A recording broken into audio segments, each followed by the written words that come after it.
governors make you a minority. Another election, another bust. Go vote for that liar. It's a must.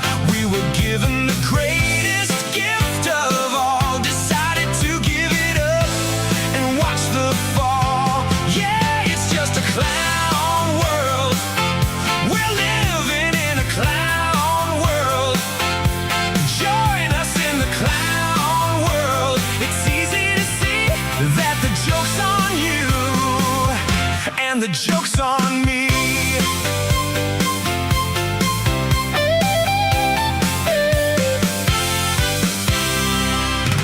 Ladies and gentlemen, it is Wednesday, May 20th, 2026. Welcome into today's Owen Report.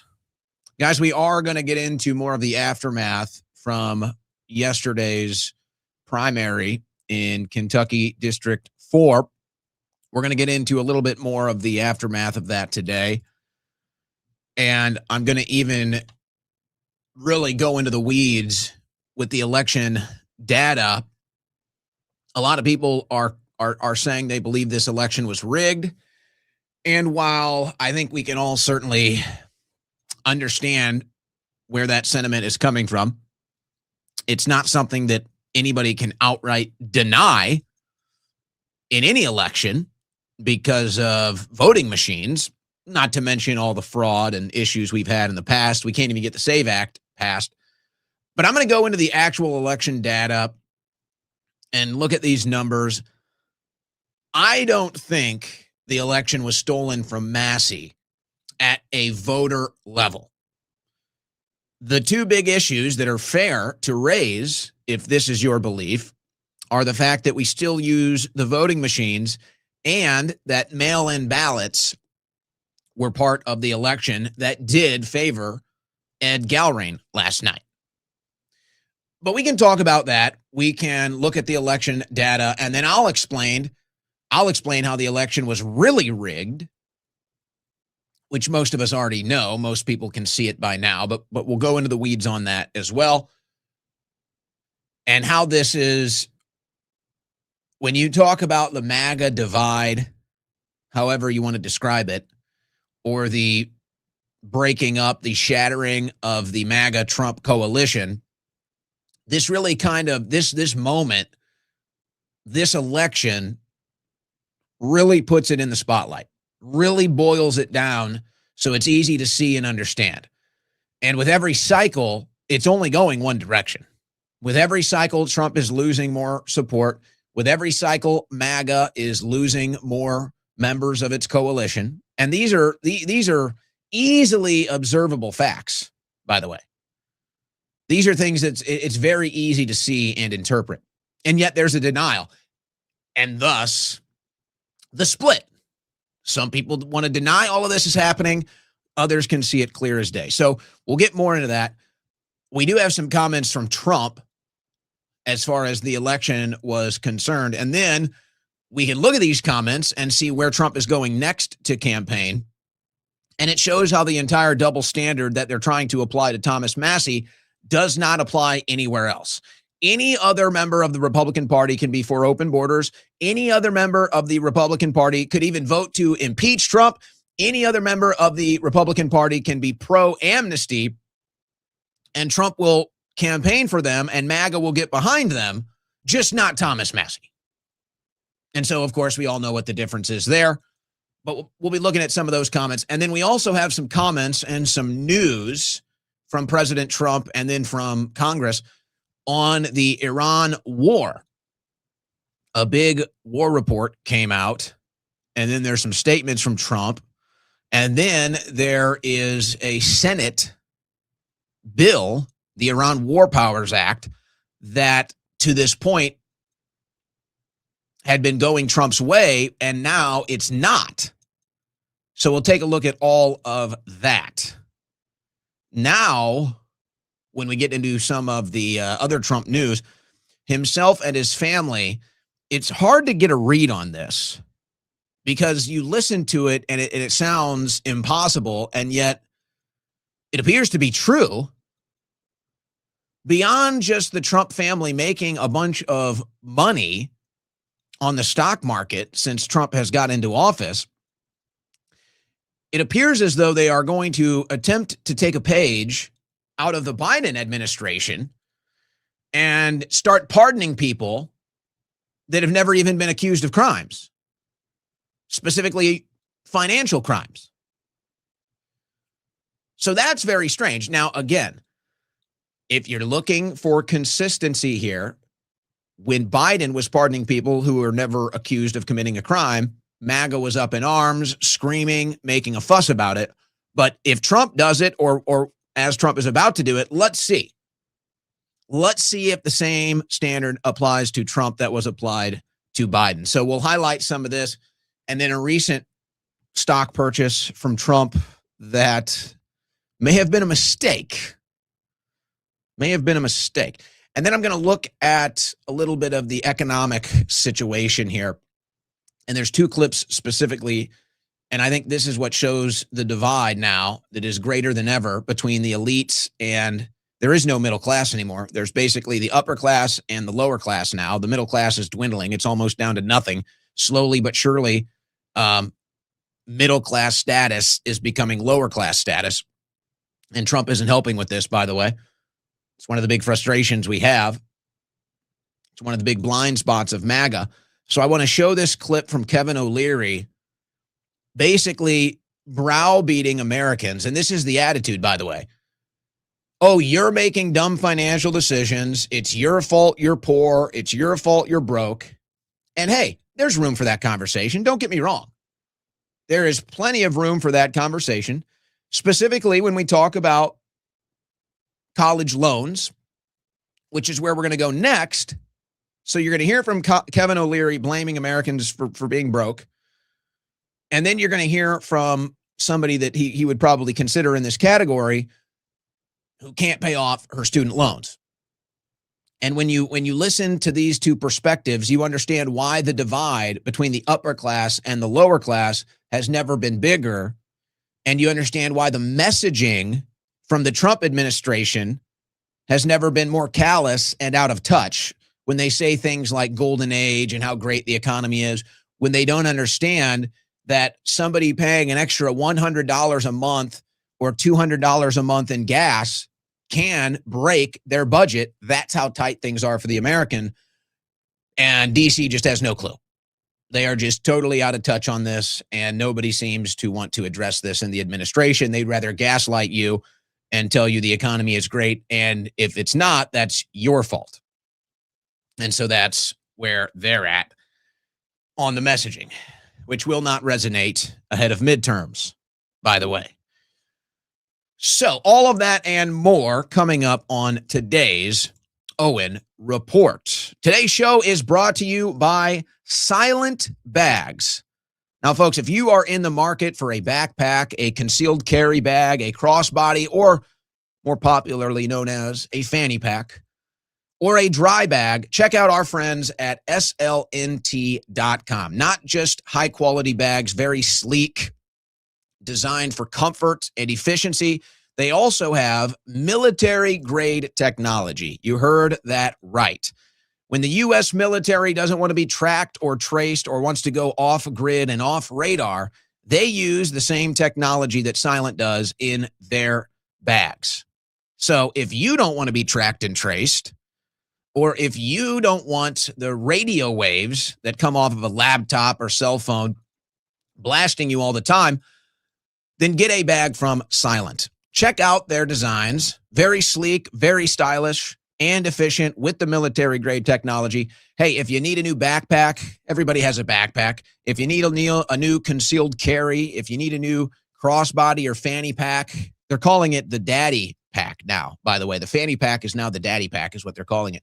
Or the crossbody, or a dry bag to keep your things dry when you go to the lake or to the beach this summer. Go to slnt.com and check out their bags. And right now, for my listening audience, with coupon code Owen at checkout,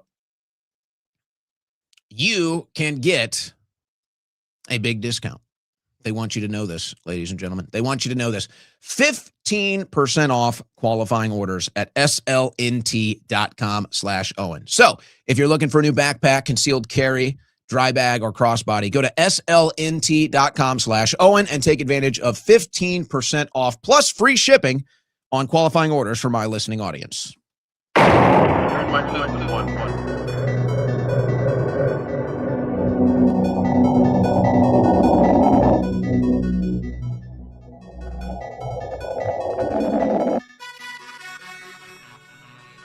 On the cutting edge of news and analysis, the Owen Report with Owen Schroyer.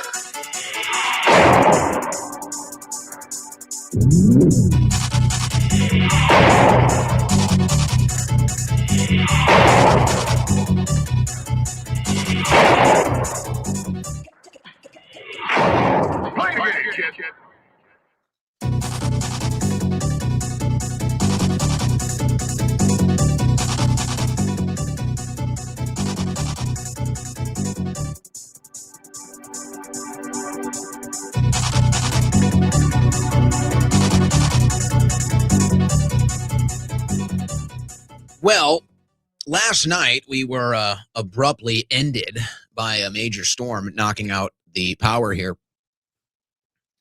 which is not supposed to happen. Not supposed to happen. Our backup systems, for some reason, did not kick on to keep us on air last night, so I'll have to look into that. But regardless, last night's show cut a little bit short. I think that we got the message across for the most part. I don't want to spend too much of today's show talking about last night and talking about what the results and the response to the results represent. I imagine it'll probably take up the majority of this first hour before we move on to other news. So we'll get into the actual election data as far as the numbers are concerned. And then we'll look at who is declaring victory in Kentucky last night.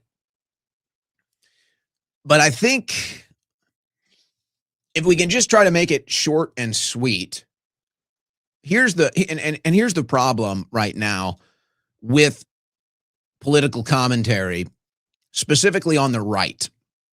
I would say that there's two problems. Well, there's actually a lot of problems, but let's focus on just a couple here today. The first issue with political commentary on the right, as we're kind of watching mainstream media, network news get replaced by social media and anything you can find on the internet, we're not quite there yet everywhere. And that's what last night represented in Kentucky. But the problem with it now, so many of these personalities, so many of these pundits,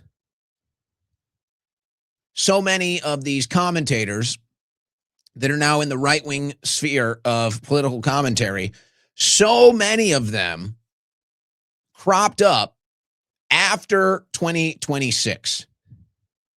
And so because of this, they are trapped in this Trump MAGA matrix, whether they realize it or not.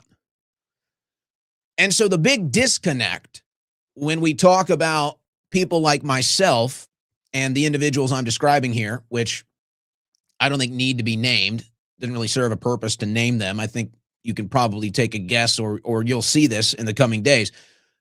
The difference that they don't understand is we've been here before Trump. We did not come up in the political media and commentary world because of Trump or after Trump. We've been here long before Trump. We've had issues before Trump. We've had policy things before Trump, debates, everything. We've been here before Trump.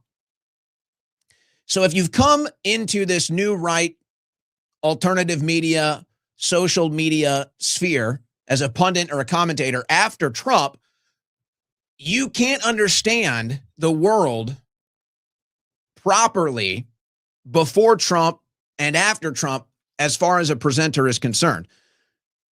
Most of these people are caught in what has been described as audience capture. because they're popular or because they've seen their rise in the media on the backs of MAGA and on the momentum and the highs and the lows of MAGA, that's all that they really understand. And at a certain, probably subconscious level, they know that if they don't support Trump or if they don't wave the pom-poms or run on the field and do a cheerleading dance for Trump 24/7 as their shtick, they'll have no audience. They'll have no shtick. They don't know any other shtick. They don't know any other audience. So when they see somebody like me that doesn't, I don't exist in that mentality, they can't understand it. I'm not beholden by Trump voters. I'm not beholden by MAGA. I'm not beholden by the new right media post-Trump. So I don't have to sell out in order to maintain my status in that realm because I am not from or of that realm. And when you see these lists, and they were popping up again last night, they love to put me on these lists. When you see these lists, that's who's on the list. It's the members of the media that have been here long before Trump and long before MAGA. So we understand the world of politics and commentary pre-MAGA, pre-Trump, and they don't. And that's why it's so unrecognizable for them. It's like, well, how can they still be here? How can they still be popular? Because we predate the MAGA world that you live in. We predate the Trump media matrix that you exist in. So there's this big disconnect on that deal. Now, here's the other disconnect. There's a denial. There's a denial that there is a genuine, organic, dissident right movement that is gaining momentum and is growing in numbers as there is a generational gap related to this. And they have reached the conclusion that there is no path to save America through the Republican Party. And so they get called Democrats and all of this other stuff. But that's irrelevant. We just went through everything to get Trump into the White House, to get a Republican Senate, and to get a Republican House. And the same excuse is, hey, you need to keep voting for us to save the country. We just did that. And now you guys are pretending like everything rides on a House race, a primary in Kentucky District 4, as if it's Thomas Massie why there's not 15 million deportations, as if it's Thomas Massie why there isn't deep state arrests, as if it's Thomas Massie's fault that we're in more wars in the Middle East, as if all of these issues are Thomas Massie's fault. We just won everything, and we still can't get the delivery mechanism through the Republican Party. And so people have reached the conclusion, and maybe rightfully so, there is no agency, there is no vehicle through the Republican Party to actually save the country in the ways that we see. That I thought we all agreed on, I thought MAGA agreed on, I thought this was the big coalition, and now you see they get in office and none of it matters. So maybe they look at a Democrat party and they say, well, this is a vehicle, or this is a party that might give me agency more so than the Republican Party. But most people are just going to bail out. Most people are just going to opt out. Most people are just going to be so disenfranchised and distraught that they really just don't care. They really just don't care to vote. And so they won't. And this will certainly hurt in the midterms. But this isn't even necessarily about the midterms. And then what you see, and this is the craziest aspect of it, and this will lead us into the actual news. Then what you see, and this is where the real issue is going to remain. Most people see it for what it is. There is a foreign lobby that has more influence and more representation in Washington, D.C. than you do, than I do, or than, in general, Americans do. And last night's primary in Kentucky was the best and most obvious example of such a thing. So today, all the said members of the MAGA media, all of the so-called members of the Trump Matrix media that have all popped up post 2016, so all they know is the Trump world, they're now running around today trying to convince you that this has nothing to do with a foreign lobby and this has nothing to do with Israel, even though we can sit here and I will show you a small smattering of the examples that this not only has everything to do with Israel and the foreign lobby, they're admitting it. They're not even hiding it. So it's like, imagine you've got the foreign, you've got two people sitting in front of you. You've got the foreign lobbyists. You've got the foreign lobbyist that buys these elections, like a Marian Adelson. And then you've got your MAGA media Trump supporter in the Trump media matrix here. You've got two people. And you look at the guy in media and he says, this has nothing to do with Israel. You're delusional. And then you look at the Israeli lobbyist and they say, this had everything to do with Israel. We did this for Israel. And so we just sit here and witness and observe this. And we say, okay, well, from your perspective, you're a foreign loyalist. I don't like that. From your perspective, you're either a liar or an ignoramus. I don't like that either. And this is who's running the Republican Party. So it's crazy. Now, everybody, especially if you're on X still, which people seem to be abandoning that platform. But if you are on X today, you certainly saw everybody running cover saying, this has nothing to do with the foreign lobby. This has nothing to do with Israel. You saw them. And then they attack you with the same attacks that you used to get from the woke left. And so they attack you for pointing it out. And yet, the evidence is all there. They don't even hide it. From Haaretz, pro-Israel groups pour record sums into bid to defeat GOP rebel Thomas Massie in Kentucky primary. This made it the most expensive primary in U.S. election history. Now, this story, of course, behind a paywall here, but it goes on to explain with very critical detail what we all see, how the Israeli lobby spent tens of millions of dollars to unseat Thomas Massie and to continue their stranglehold of our Congress and Washington, D.C. representing Israel more so than they represent the American people. And this is where the new MAGA media just completely swings and misses every time. You cannot deny this anymore. You can't deny it. You can't name call your way out of this. You can't your way around this. Everybody sees it. And the more you deny it, the worse you look because it's so obvious.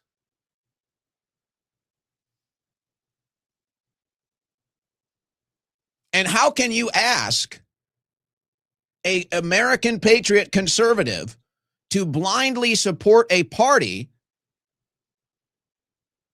where a foreign lobby donor class has more influence than you do? So they can't deny it. The numbers don't lie. Look at the money that came into this race. The numbers don't lie. Look at what happens with congressional voting on all the different issues. It's impossible to get Congress to vote in lockstep. It's almost impossible for any bill, any issue, for all members of Congress to vote in unison, except for one singular issue every time, and that is pro-Israel. These two things are undeniable facts. Undeniable facts. Now, if you want to reach the conclusion that this is good for America, then you can make that argument. If you want to convince people, if you want to convince right-wingers or left-wingers, since they deal with the same lobbying groups, the same money buys the left, buys the right, If you want to convince them that this is good for the country, then good luck with that. Good luck convincing them of that, but you can do that. That's a fair argument if you can make it. But if you want to say that's not happening, if you want to say that doesn't exist, you are either an ignoramus or a liar, and you will not be able to convince anybody that it's not happening because everybody can see that it is. And the longer you try to run this charade, the worse you look. And the longer the right wing tries to run cover for this operation, the more corrupt and sold out it looks, and the less people that are going to be willing to vote for it. Here's AIPAC, maybe the most obnoxious of all of them. Ed Galleran's victory in Kentucky and Clay Fuller's win in Georgia ensures two outspoken pro-Israel voices are positioned to fill seats previously held by outspoken detractors of Israel, Thomas Massie and Marjorie Taylor Greene. Our community was proud to help pro-Israel candidates win these races. So when you say it, they say it doesn't exist, it's a conspiracy theory, and then they call you names. But when the actual people that are spending the money brag about it, we're supposed to pretend that doesn't exist? Total insanity. We can go on. I give you now an example from political commentary. This is John Podhertz celebrating the fact that his, quote, Jewish money just bought a race in Kentucky. So again, I'm showing you Israeli-based news sources. I'm showing you the Israeli lobby's social media account. And now let's go to the voices that support all this bragging about it. I think it is a good thing if Massie and the people like him and others believe that if you cross the line into anti-Semitism, Jews are going to use the... Now let's pause right there, because this is obviously the big lie. Just because you don't want your country to support a foreign war, just because you have a disagreement on foreign policy, or just because you're critical of a foreign country, Israel or its government, this does not make you anti-Semitic. But of course, this is the conclusion they want you to reach. This is the big lie that they're telling you, so they can continue to run this propaganda, and they can continue to run our country for Israel's interests. Power that we have openly to go for you, because what other recourse is there? Are we just going to sit here and take it, beg for scraps, hope that nice people are nice to us? The Democratic Party is going explicitly anti-Semitic. We can see it happening.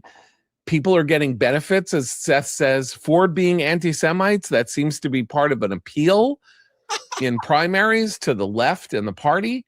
You get benefits for being an anti-Semite. Where are these benefits coming from? Who's getting benefits in this country, by the way? I mean, that is hilarious.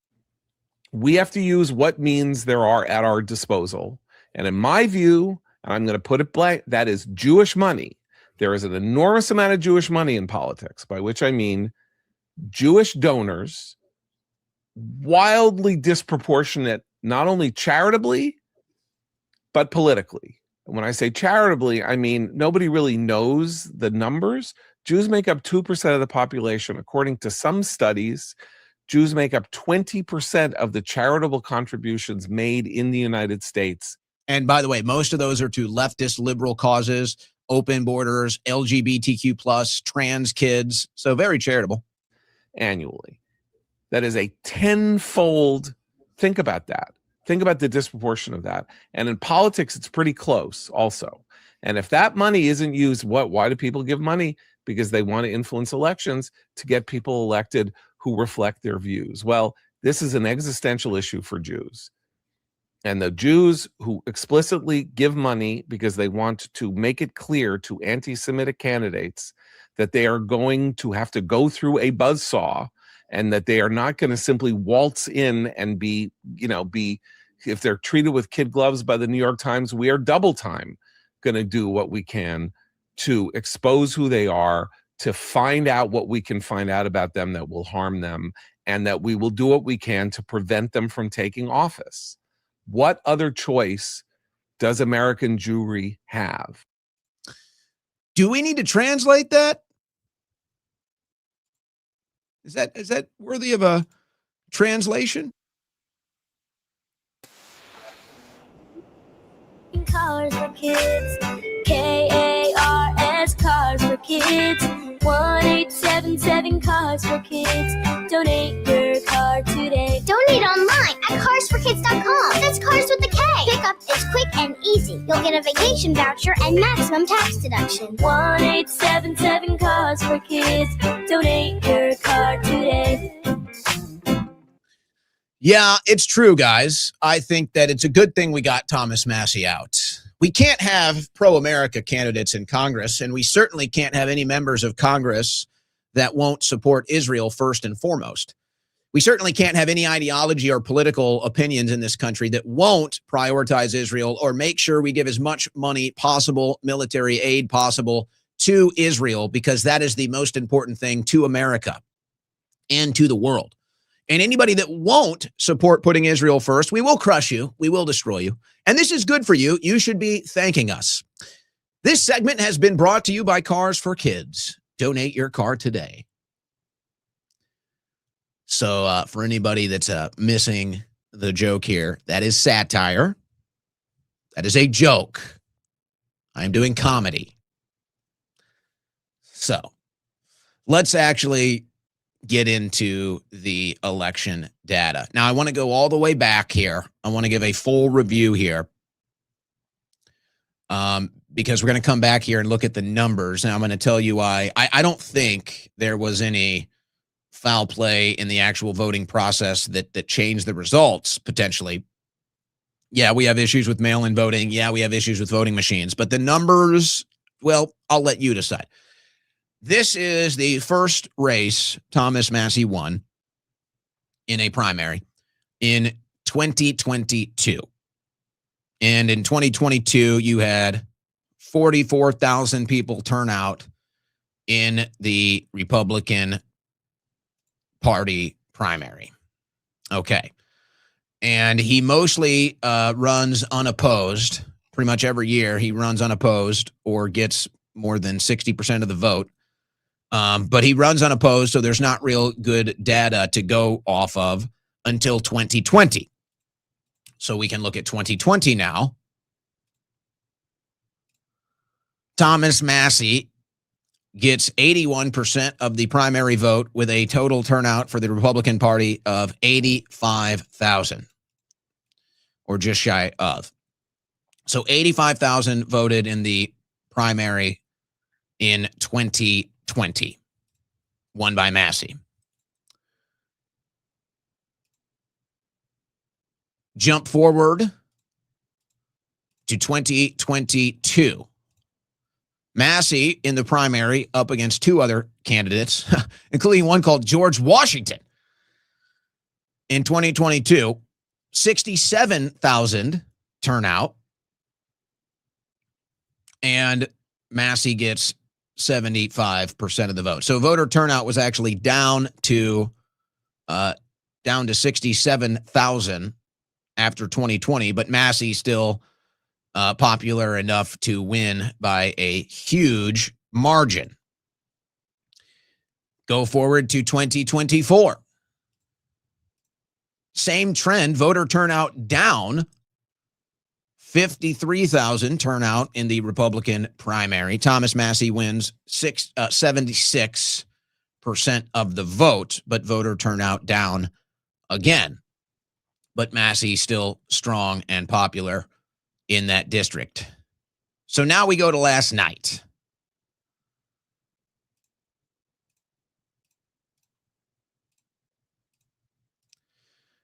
Voter turnout up to record highs, and Thomas Massie gets 47,000.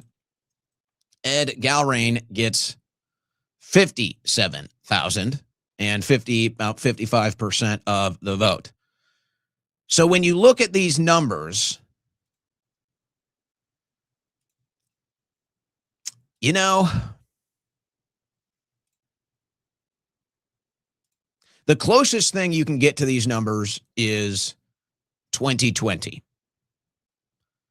in the primary, where Massie got 69,000. But the numbers are definitely up. So you have to ask, if you are concerned that this was a rig job, you have to ask what led to the great voter turnout, and do we trust mail-in ballots that were used in this primary? Now, nobody trusts the voting machine, so ultimately that could be your bottom line, that no election is fair because voting machines can be rigged.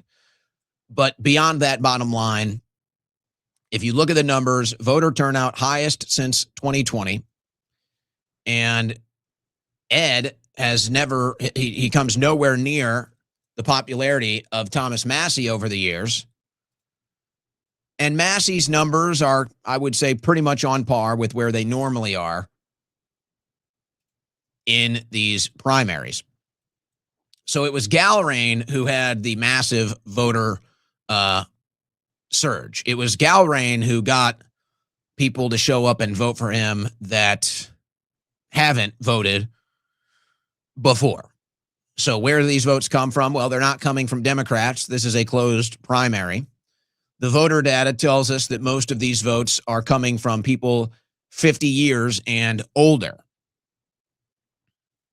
So I don't know. I think you can raise questions about the integrity of any election, specifically when there's voting machines and mail-in ballots. You can try to make your argument that there was some foul play here, but that's not, I don't think that should be the focus. But I understand if that's the path people want to take and claim that this was stolen from Massie. I just don't think there's enough for me to make a strong presentation to convince anybody that it was a rigged election as far as the numbers are concerned. But people will have that concern no matter what. Here's what people need to understand. To me, this is the real direction if you want to point people of how this race was won. Obviously, the foreign lobby money, that one is the obvious one. That one is the easy one to point out and spot. And that's why this $35 million for Ed Galrain was the most expensive primary campaign in the history of U.S. elections by far. And the vast majority of that money came from the Israeli lobby. These are facts, not the Kentucky lobby, not the local lobby, not even Americans, the foreign lobbyists. So that's the obvious one that everybody can see. That's the obvious one that raises the obvious issues and concerns with our election process when the foreign lobby can buy nearly 100% of congressional seats. And that's why Israel has more representation in Washington, D.C. than you, the American, does. Because you don't have hundreds of millions of dollars to buy every single congressional seat. You just have one vote.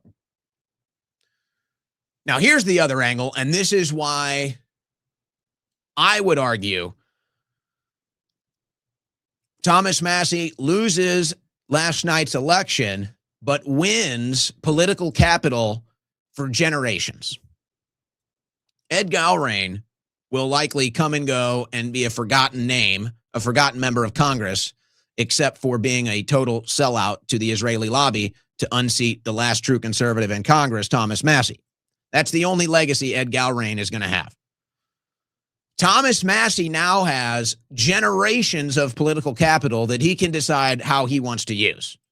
Whether he wants to get back into politics, maybe he wants to go into some media realm, podcast tours. He can do anything with this political capital he's earned. And depending on what he wants to do for the next 7 months, he could basically double, triple, and even quadruple his political capital. I would argue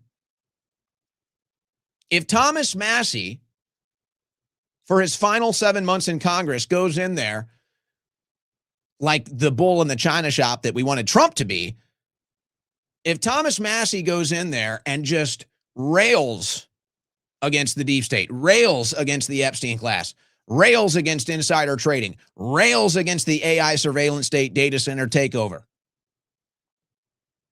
If Thomas Massie uses his last 7 months and bets on himself and goes out on fire like that, he'll have so much political capital upon his exit, he can do whatever he wants with it. And when you look at the numbers, it will bear the fact out. Once the older generation is gone, you hate to sound morbid, but it is what it is. The vast majority of the 60-plus voter base is going to be a smaller number than the under 50 voter base will be in the next election and the election after that, and so on. So we see where the youth is at. The youth is with Thomas Massie. So Massie is almost a little bit ahead of his time as far as he's won the youth, and that's not changing. So a few more election cycles, when some of the older Republican voters aren't voting anymore, then Massie will have come of age. Now, how do they target this? And this is what you really need to understand. Aside from the Israeli lobby money that we know buys all the congressional seats that they want, and that's why they have more representation than you in D.C., this is how they actually won the election. How did they get 57,000 people to show up and vote for Ed Galbraith? I'm going to tell you how right now. The majority of 50-plus-year-olds are consuming their news sometime in the primetime hour on a cable news network or one of their local affiliates. So what Fox and CBS has been doing, by the way, Trump, friends with the owners of Fox, basically Fox News Network is the Trump News Network. CBS, Paramount, we all know what happened with that. Trump's friends bought it. They're all, very supportive of Trump now. They're using CBS as a pro-Trump wing when it used to be anti-Trump. So they know 50-plus-year-olds consuming their news, primetime hours, maybe 30 to an hour every night, turning it on, soaking it in, and that's basically all that they see, all that they'll know as far as politics are concerned.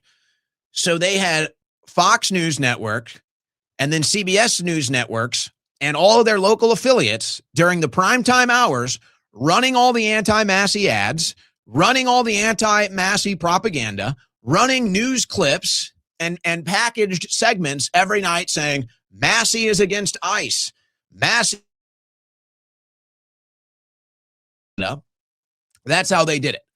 And unless you're really investigating these claims, unless you are really digging in to this election and the two candidates and what they stand for and what they don't, who's funding them, then that's all you see and that's all you'll know. And that's what they believed. And that's how they got 57,000 people to vote for Ed Galbraith. So it was a campaign based off foreign money. It was a campaign based off of lies. And congratulations to the Republicans that support this. You are now totally corrupt. And that's how people view you.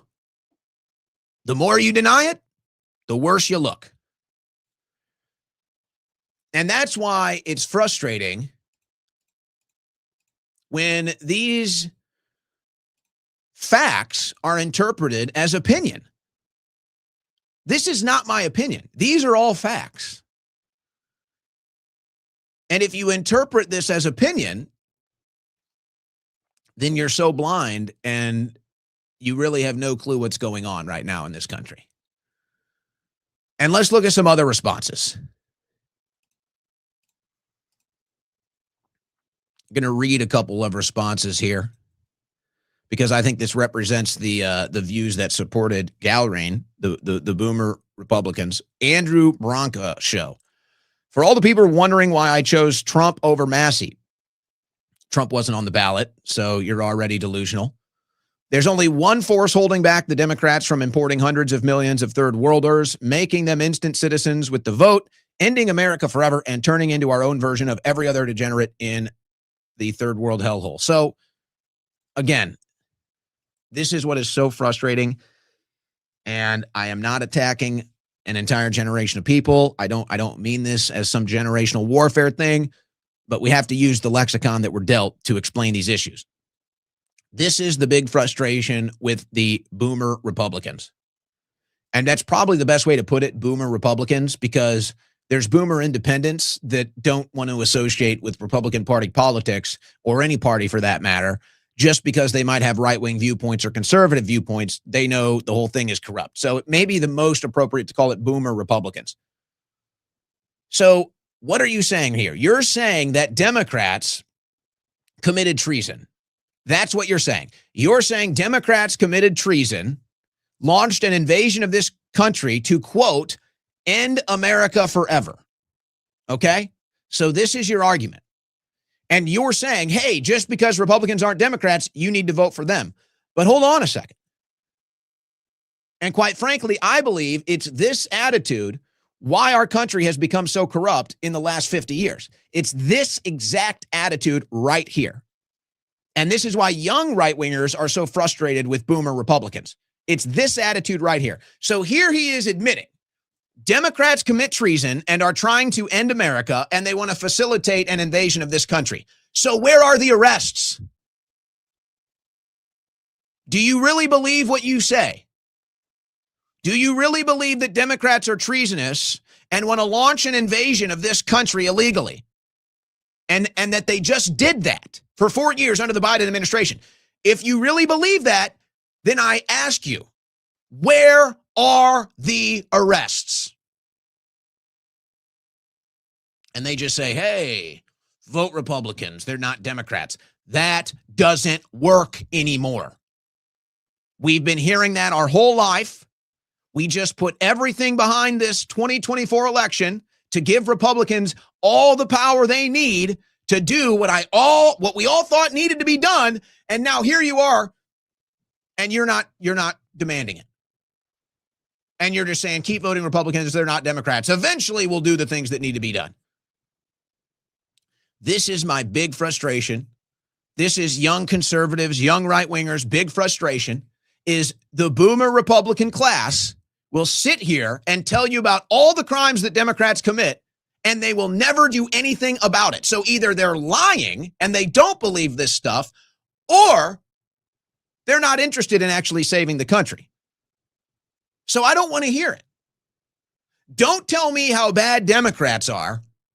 Don't tell me how treasonous Democrats are. Don't tell me how Democrats commit all these crimes against the country. And then when we give you power, you do nothing with it. Sorry, not working here. And by the way, if your real concern, let's think about now some philosophy here. Let's think about some logic here. If your real concern is giving Democrats power again in the midterms or in 2028, if that is your real concern, then why are you destroying the MAGA coalition? Why are you supporting things that are unpopular with the majority of Americans, like another war in the Middle East? You know this is unpopular. You know this will cost us elections, and all you can tell people is, hey, suck it up, vote for us, we're not Democrats. That doesn't work, and it will fail. But they have this Pyrrhic victory last night, a total rigged election with the propaganda and the lies and the money against Massie, and they think, oh, see, this is the victory. This is our victory, and they're riding high. It's a Pyrrhic victory. It's a false high. It's making you less popular. Unseating Massie with foreign lobbyists makes Republicans less popular and less likely to win in the midterms. So what are we doing here? So you obviously don't care about political power because you're about to sacrifice all of it. You obviously don't care about the crimes Democrats commit against this country because when we put you in power, you don't do anything about it. And then you're shocked at us? You're shocked because we don't believe you? You're shocked because you never deliver from us and that frustrates us? You're shocked by this?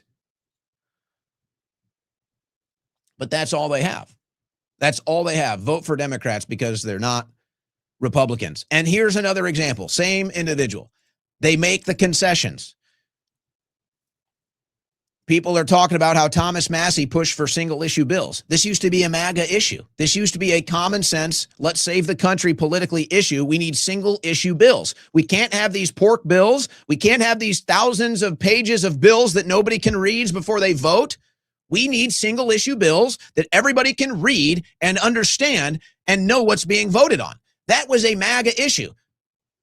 Now they just say, well, single issue bills won't happen and won't do anything, so we can't do it. So you are making the concessions politically, not us. Boomer Republicans have made every single political concession for the last 40 to 50 years, and that's why Republicans are less popular today, and that's why Democrats get more done with their agenda than Republicans do. And it's amazing they can't see it. And that's why young right-wingers are just sitting here like, you guys keep doing the same thing over and over again and expecting different results. We're coming at this from a different approach, and you're telling us not to get involved as we continue to watch the country go the same direction downhill that we all agree, while you guys continue to vote the same way. Very frustrating. Very frustrating. And I think this kind of sums it up. I'm going to read this because I think it sums it up quite well. This is from Johnny AGI on X. They loved Marjorie Taylor Greene. Now they hate her. They loved Thomas Massie. Now they hate him. They loved Lauren Boebert. Now they hate her.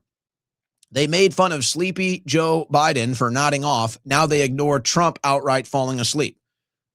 They put "I did that" Biden stickers on high gas prices. Now they ignore gas prices being even higher. They bragged about Trump being the no wars president. Now they support war. They bashed Biden for sending money to Ukraine. Now they ignore Trump sending money to both Ukraine and Israel. They demanded the Epstein files.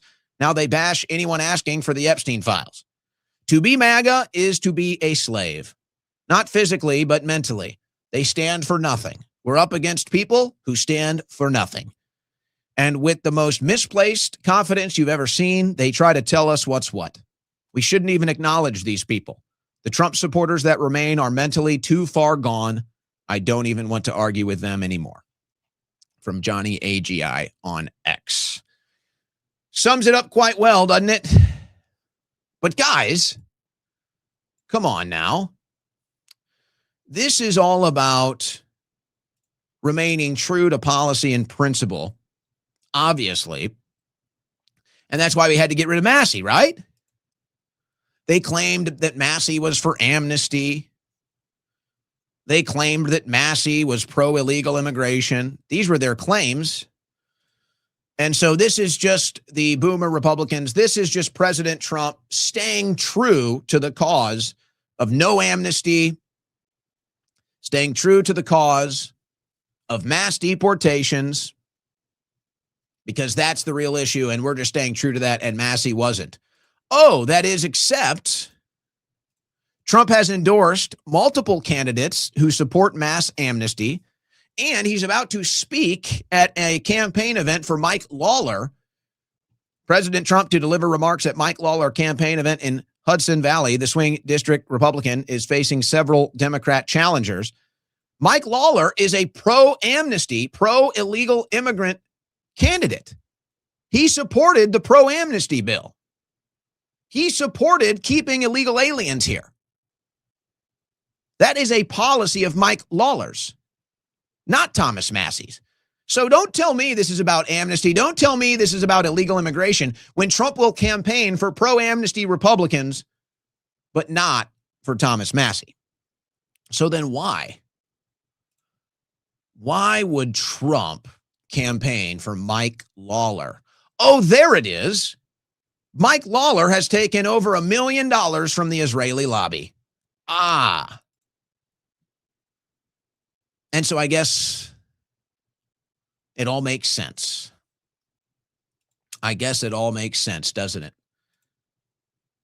Mike Lawler voted for budgets in 2025 that cut Medicaid and raised the cost of health care for millions of Americans, while saying U.S. taxpayer funding for Israel should be unconditional.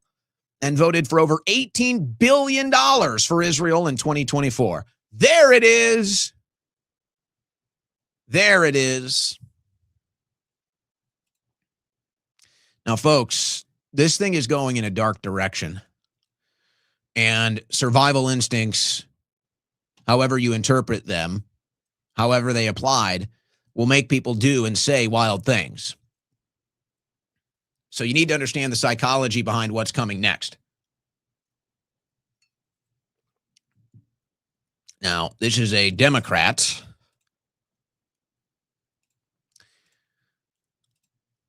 House Democratic leaders condemned Texas candidate for anti-Semitic comments. What did she say?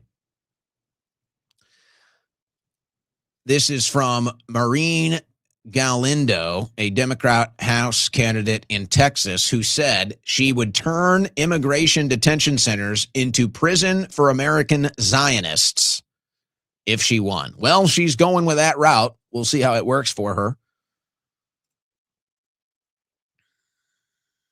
And I don't think that this is, well,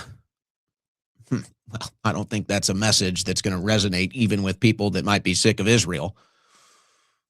But the issue of foreign loyalists and foreign lobbyists having more impact and influence and representation in our government than Americans, eventually this stuff is going to get to a level where it can't be ignored. And people are going to feel like maybe we have to step up the rhetoric. And I don't know if that's going to be good for anybody. But I do think that ultimately that's where this is going to end up. You're listening to the Owen Report on the Win Network.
It's your favorite podcaster's favorite podcast, The Owen Report with Owen Schroyer.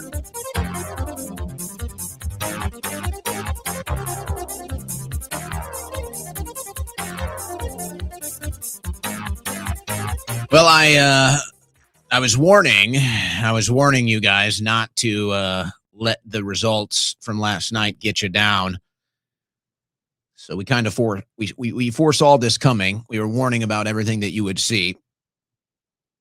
So I hope that little parachute of expectation helped you to not have a complete and total crash out last night. But if you did, I hope that crash out was brought to you by Crash Out Energy. Go to crashoutenergy.com. This is my creation. This is my personal formula that I did after years of research and consuming energy drinks and nootropics. Said, what am I doing? Why don't I just combine these two things into one formula? That way I don't have to take all these nootropics, drink the toxic energy drinks, all in one scoop of Crash Out Energy. Get yours today at crashout.energy. And really appreciate everybody giving me the reviews. They're loving it. That makes me feel really good, guys. Thank you. Okay, let's look at some of the latest developments on the Iran war. U.S. Senate advances measure curbing Trump's Iran war powers. Vote nearly along party lines 80 days after the strikes began. Measure is several steps from going into effect. Hurdles are steep. And they're thinking that after last night's primary, they'd have a better success of blocking this, but that is not going to happen until next year. This could be an issue that creeps for Trump. The U.S. Senate advanced a war powers resolution on Tuesday that would end the Iran war unless President Donald Trump obtains Congress's authorization, a rare rebuke of the Republican leader 80 days after the U.S. and Israeli forces began striking Iran.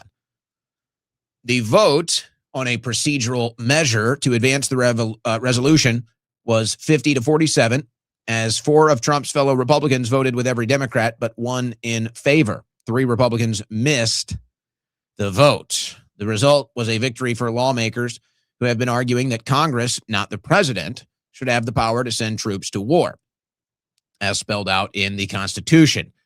However, it was only a procedural vote, and the resolution faces steep hurdles before going into effect. Even if it eventually passes the 100-member Senate, the resolution must also pass the Republican-led House of Representatives and garner 2/3 majority in both the House and Senate to survive an expected Trump veto. So it's more of a symbolic thing than an applicable thing at this point.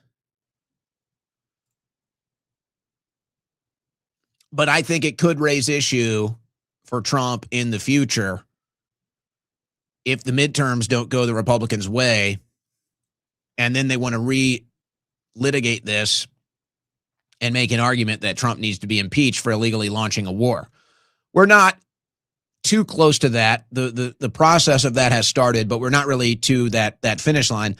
But that could change rapidly if Democrats take control in the midterms. And you heard Republicans now voting for these bills too, because they know it's unpopular. GOP starts to sour on Iran war.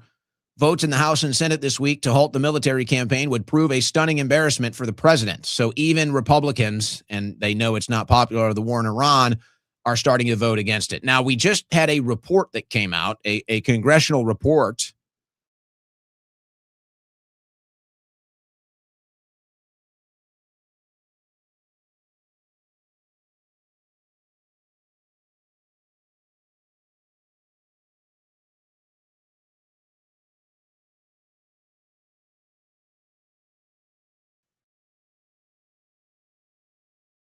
that is basically half of what the Pentagon was estimating. So the Pentagon originally came out, and with their numbers, we would be over $60 billion. But this report is claiming it's nearly $30 billion in straight cash. But this doesn't really, I mean, obviously, this doesn't include the cost of the American people. And this doesn't include the cost of everything that we have lost in the war. The U.S. lost or damaged 42 aircraft, including F-15s and F-35, drones, and tankers during Operation Epic Fury. Honest mistake. Pentagon estimates put the campaign's cost at $29 billion, largely for repairing or replacing high-value military equipment. The report fuels congressional scrutiny, Iranian warnings, and debates over the limits of air power and future U.S. policy towards Iran. Well, there'll never be an audit of this. There never is. I wonder what the real costs are. But it's nice that we can have these wars, no votes, not popular, while we're $40 trillion in debt. Really nice. The Congressional Research Service report comes as lawmakers push Pentagon leaders for more clarity on timelines, costs, and outcomes pertaining to Operation Epic Fury. It's amazing, isn't it? No new wars, guys. No new wars. All right, we got a couple comments from Trump. He was speaking with the media earlier today from a tarmac, I believe in after he had landed from a weekend at Mar-a-Lago. So let's just listen. Here's Trump talking about how California elections are rigged. You have a rigged vote out there. That's the problem. The votes are rigged. You have a really rigged vote in California. You have all the mail-in ballots, everything else. Very hard to win because the elections are very dishonest. If we had Jesus Christ come down and count the votes, I would have won California because I do great with Hispanics. But it's a rigged vote. They sent out 38 million votes. Nobody knows where they're going. You have a rigged vote out there. Well, you were popular with Hispanics, not so much anymore. And if we're talking about mail-in ballots rigging a vote, why are we silent on that in Kentucky? He was also asked about the cost of life from the Iran war, and here's what President Trump said. You lost hundreds of thousands of soldiers in these various wars.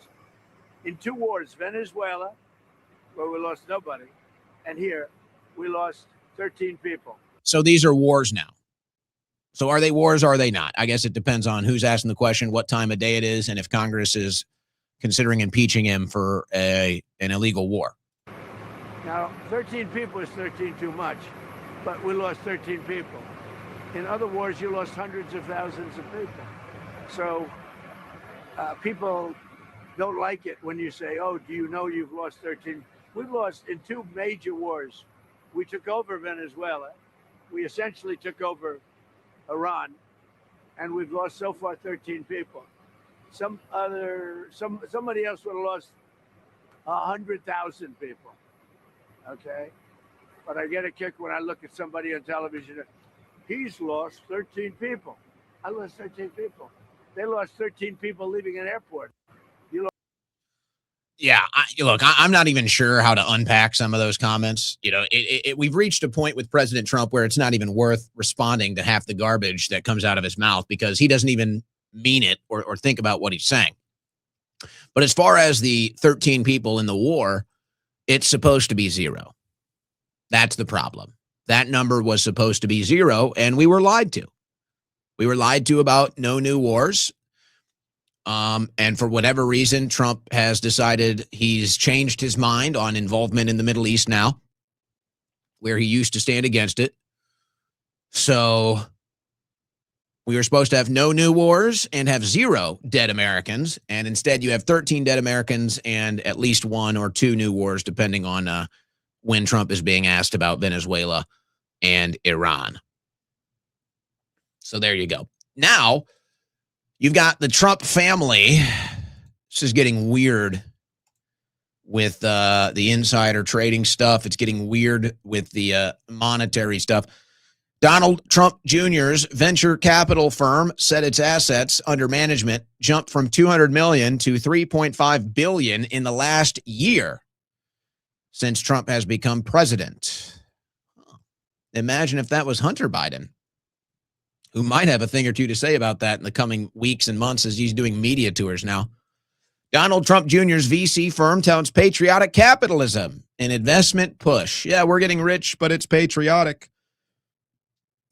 1789 Capital is seeking to grow its assets to $10 billion after building a sprawling AI portfolio. And I guess this is why the Trumps figure the economy is so good, because they can turn $200 million into $3.5 billion in a year. You're lucky if you even have $200 to buy a stock with. Donald Trump Jr.'s venture capital firm is building an investment empire around patriotic capitalism in the latest effort by an entity tied to the president's family to capitalize on his America First agenda. Some people would call that insider trading. I got to give Don Jr. credit, though. I mean, he definitely understands his father's ability for marketing, as far as, you know, is this insider trading? No, it's patriotic capitalism. Oh.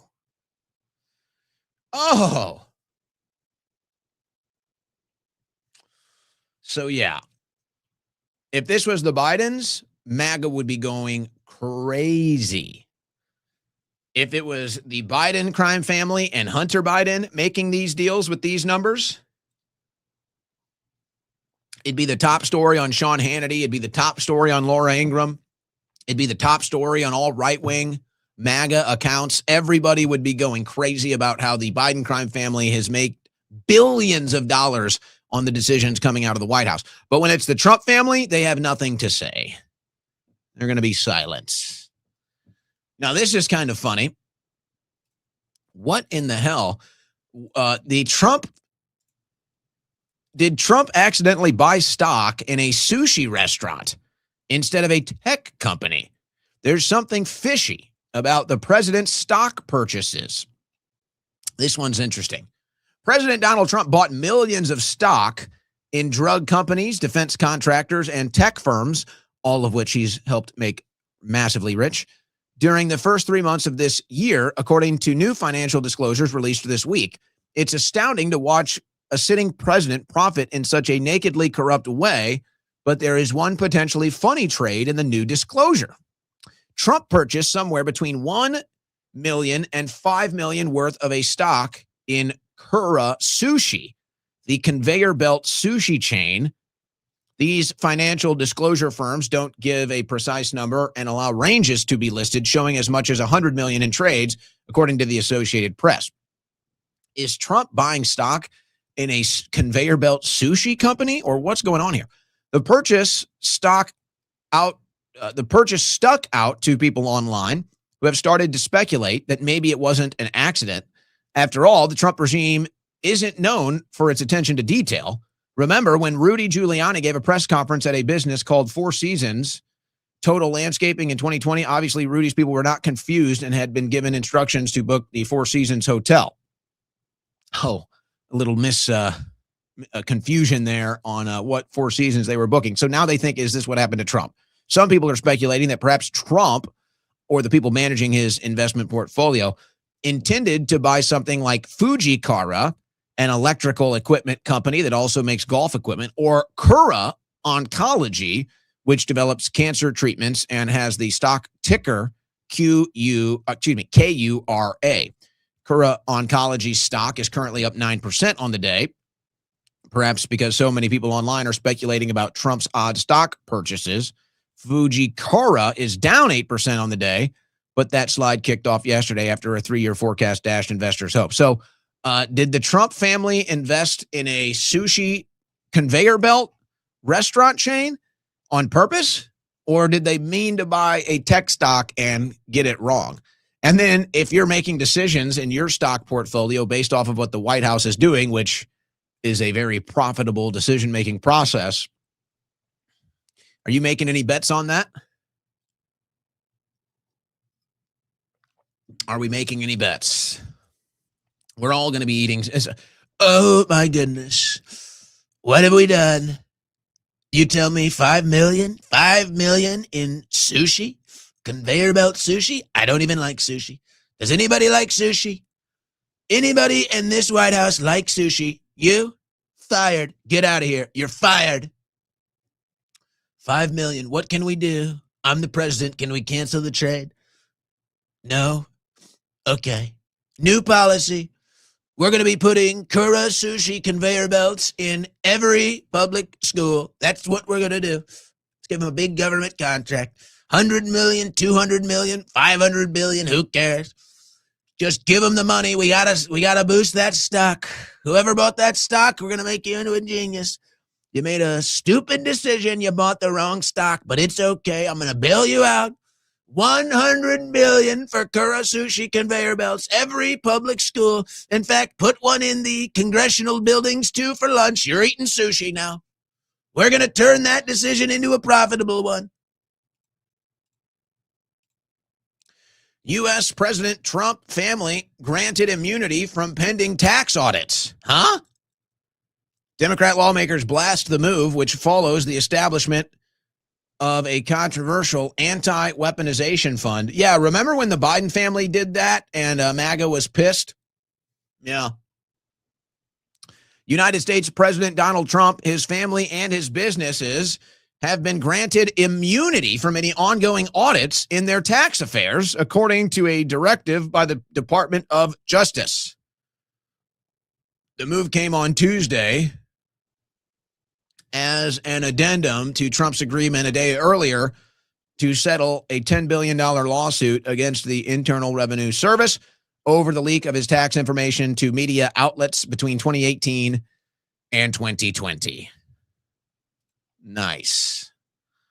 Nothing to be concerned about there, I'm sure. So again, this is just the double standards. If the Biden family did this, it'd be total outrage from MAGA.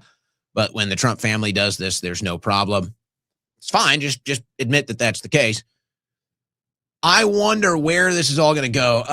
Let me read on here before we decide to offer some questions on this. Trump's IRS immunity deal sparks concerns. He's giving himself a self-pardon. President Trump's settlement with the IRS was to include a provision that appears to bar the government from prosecuting Trump and his family for certain crimes and end any IRS audits against him, a sweeping move that Democrats and legal experts have criticized as a way for the president to get around restrictions on him pardoning himself. It's like an unofficial pardon, or it's kind of like an immunity clause. Now look, obviously, the reasons why this are concerning go without speaking and go without saying.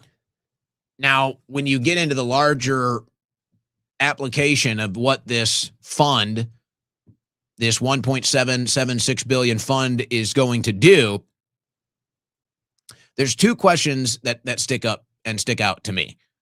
And it goes back to the first hour when we talk about boomer Republicans that will talk about how much crime goes on in D.C., but they don't want anybody arrested.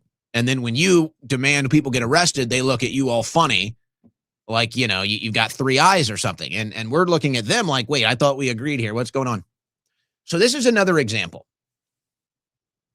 If Trump is a victim of these crimes, which I would argue he is, I would argue Donald Trump is a victim of weaponized government. There's so many examples of it. Where do you want to begin? The illegal spying, the Russian collusion hoax, leaking the tax returns, the false impeachments, the targeting of his supporters, all of these different things. To me, no doubt, President Trump is a victim of weaponized government. We're also admitting with this fund that Americans and Trump supporters are also victims of a weaponized government. So where are the arrests? I just don't get it. Where are the arrests? Where are the demands for the arrests? Isn't this the point? Isn't this the basis of the entire frustration? Total corruption in D.C. and nobody ever gets arrested, but if you got a crooked toenail, they're going to throw the book at you? Isn't this the entire thrust of what MAGA and getting Trump into the White House? Isn't this what it was all about? So I don't get it. So here we are admitting total high crimes and potential treason in Washington, D.C., weaponizing the government, weaponizing it against Trump, weaponizing it against his supporters, weaponizing it against Christians, the American people. Here we are, total criminality, caught. We all recognize it, and then no arrests. And the people that are screaming for arrests, the people that are demanding justice on this front, they're the ones that are considered crazy. Very strange. Now, back to the insider trading angle. Funny moment here on Squawk Box on CNBC. Jim Cramer. And,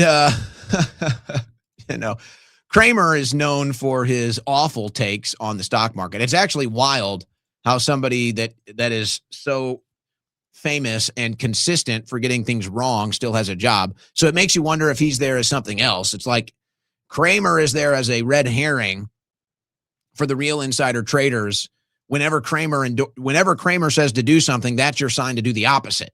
It's like there's some operation being run here because I don't know how this guy could still be on TV otherwise. But Cramer, I don't think he's a fan of Donald Trump, but even he is scared to address this. Watch him cower and stutter when this subject comes up. Truly, this is unbelievable.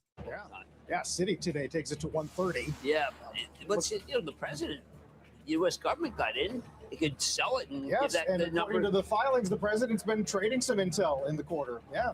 Yeah, trade. Got nothing to say about it? But.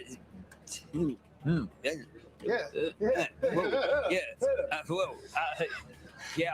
All right, don't worry. We're not having technical difficulties here, everybody, but we got to go. Jim, we'll see you tonight.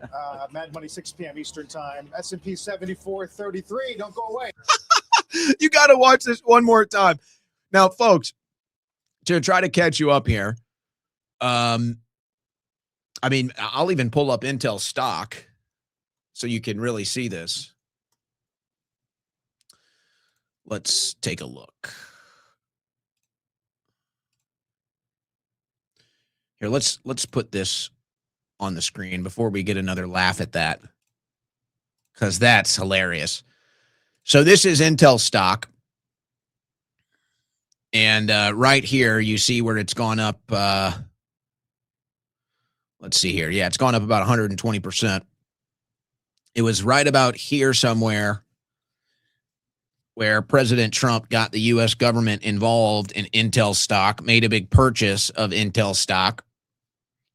And now, since it's kind of blatant fascism, quite frankly, but since the Trump family and the U.S. government got into Intel stock for very big numbers, it's up almost 120%. So, yeah, that's kind of loud and in your face. And that's why it's so funny when the Intel stock thing and Trump's purchase of it gets brought up. Jim Cramer has a robotic malfunction. He can't even get words out of his mouth. He's been trading some intel in the quarter. Yeah. Yeah, trade. Got nothing to say about it? But.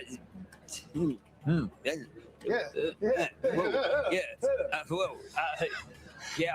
All right, don't worry. We're not having technical difficulties here, everybody, but we got to go. Jim, we'll see you tonight. Whoa, yeah. Yeah, kind of like blatant insider trading, Jim. You don't want to say it. Oh, that's funny. That is good. You got to like that. Having a good laugh at that. All right. Did you purchase a Trump phone? Maybe you've heard about this, the Trump phone. It's been an interesting rollout, if you could even call it that. We tested the Trump mobile phone. It was 9 months late and is no longer made in the USA. The phone comes preloaded with Truth Social and bears an American flag on the back with 11 stripes. Stop it. Stop it. 9 months after the delivery was originally promised, Trump Mobile this week sent T1 phones to members of the media and said it was mailing out units to customers who placed pre-orders. NBC News received the first review units and tested the device, which is no longer being marketed as made in the USA, a claim used when the phone was first announced. Isn't that false advertising, by the way? So not made in the USA like they claimed, arrived 9 months later than they claimed. When is this thing even really going to roll out? Are they just sending this stuff out now to some people to try to, quiet some of the voices? I mean, this thing is crazy. It's got Trump all over it. Anybody out there purchase a Trump mobile phone, by the way? I'm curious. I'm looking at the chat. Anybody purchase a Trump mobile phone? Have you gotten? Did you pre-purchase? Did you pre-purchase Trump Mobile? Boy, oh boy, that is good Lord, man. You know what? What really sucks is as this continues to get worse, all of these claims that the left has been making about Trump, now in the second administration, he's actually allowing these claims to come true. Trump Mobile. How much money did they make on that? And do you have your phone yet? What's worse, the Obama phone or the Trump phone? Made in China. I don't know where it's made. It's not made in America. A big MAGA loss. FWS clears weed killer atrazine, saying it won't cause extinction. This is right from the Trump administration. Oh, it won't cause extinction. It might just cause cancer and, other major health problems and concerns, but it won't cause extinction. So let's just keep it going then, huh? Says the Fish and Wildlife Service in the Trump administration. Yeah, it might, kill a few people or cause cancer, but it won't extinct us. It won't extinct the fish. Trump administration fails to protect endangered wildlife from atrazine. The Trump U.S. Fish and Wildlife Service has finalized a review of atrazine that concludes the potent cancer-linked endocrine disruptor does not pose an extinction risk to any threatened or endangered animals or plants. The court ordered final review, which came in response to a legal challenge by the Center for Biological Diversity, was released last week. The controversial finding contrasts sharply with the 2021 EPA determination that the pesticide is likely to harm more than 1,000 protected species. The new finding comes despite widespread atrazine contamination of the nation's waterways caused by tens of millions of pounds of the pesticide being used each year in industrial agricultural operations. Now, if you're in MAGA or if you're big into, health news and developments, atrazine's been around for a long time. Yes, it's the make the frogs gay chemical. It's all come true. All the studies, all the science. It's recognized pretty much by 100% now of the scientific community. And as part of the Trump campaign with RFK Jr. Promised my EPA will ban atrazine, period. Well, unfortunately, the Trump administration said we're going to have to break that promise. We're going to keep poisoning the water because that's what big ag wants. Now, I don't know how deep I want to get into this. This is Alex Clark, and she's definitely one of the bigger voices of the MAGA movement. I would say Vani Hari kind of represents the moms and the older generations of the MAGA movement. Alex Clark kind of represents the younger women and the younger millennial and younger generations of the MAGA movement. And now Vani Hari and Alex Clark, maybe Vani Hari more so, have both come out and pretty much been calling out the Trump administration for abandoning MAGA and betraying MAGA. And so Clark posted this. While everyone is distracted with Massie and Hunter Parmesan Biden, the Trump EPA just rolled back 4 major restrictions on serious chemicals allowed in our drinking water. So it's just, it goes back to the bigger issue where if you want to win elections, you have to build a coalition. And in order for Trump to win this election, the coalition included MAGA. It's been totally betrayed. The coalition included libertarians, been totally betrayed. The coalition included conservatives, true principled conservatives, totally betrayed. The coalition included the no wars, the sick of the foreign policy in the Middle East part of the coalition, totally betrayed.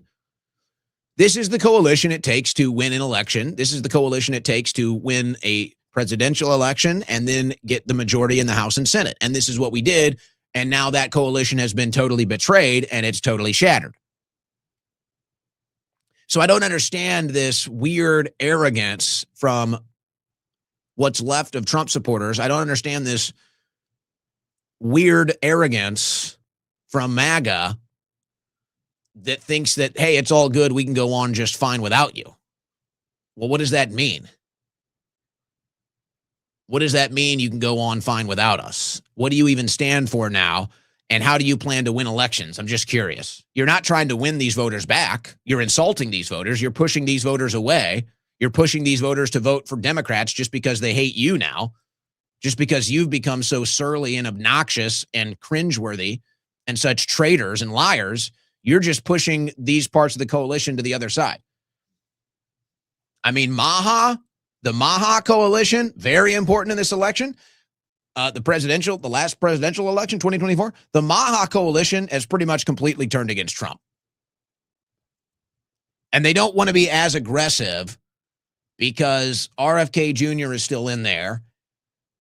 And they still want to have faith that they can get some things done. But as far as the most vocal and the big names and the leaders of MAGA, they've all totally turned on Trump. They all look at this administration as a complete betrayal. So I'm just curious how you guys plan to win elections. And right now, the only thing you have is the Israeli lobby money. That's it. The only way you guys win elections now is with the Israeli lobby money. So maybe the good news is if the Israeli lobby money spends $1 billion in the 2026 midterms, maybe they'll finally be out of cash. I mean, where does this unlimited cash come from, by the way? Where does the Israeli lobby's unlimited cash, infinite cash come from? How do they have infinite money?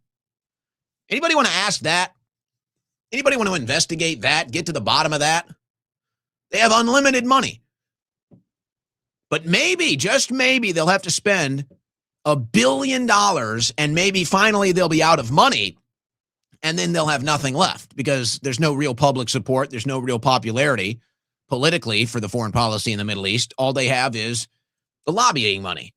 So you've completely shattered the coalition.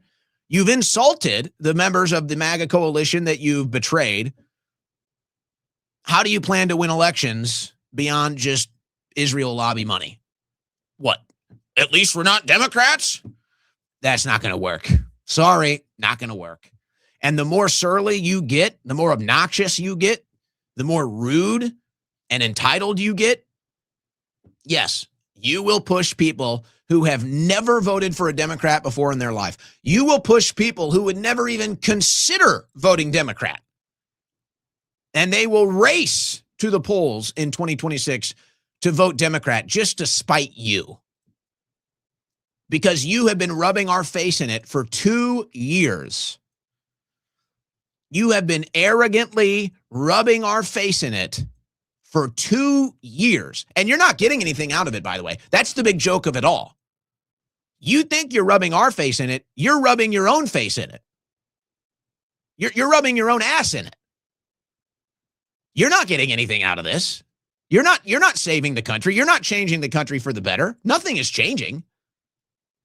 You just feel like you're on the winning team with your hat and your pom-poms, so you're just running on the field doing the high leg kick no matter what the score is. No, there will be people, mostly young people, who have never voted Democrat, would never even consider voting Democrat, and they will crawl through broken glass to go vote Democrat in 2026 just to spite this new version of MAGA and its arrogance, its entitlement, its filth, its disgust, its betrayal, its treason. Yeah. So I don't know how you guys plan on winning elections. Maybe you guys like rigged elections now, and that's why you don't want to pass the SAVE Act. Now, how out of touch is the conservative establishment with the voters? I'd say pretty out of touch. And it's ironic that Charlie Kirk may be the most in touch with conservative voters. Of course, no longer with us. Very convenient for the foreign lobbyists. But Charlie was one of the last voices in Conservative Inc., in the conservative establishment with the access to Trump. He was one of the last voices that still had that connection to the conservative voter. And so he's no longer with us. And now it seems even TPUSA has lost its touch. Now, here's a perfect example. This is from Blake Neff, producer of the Charlie Kirk Show.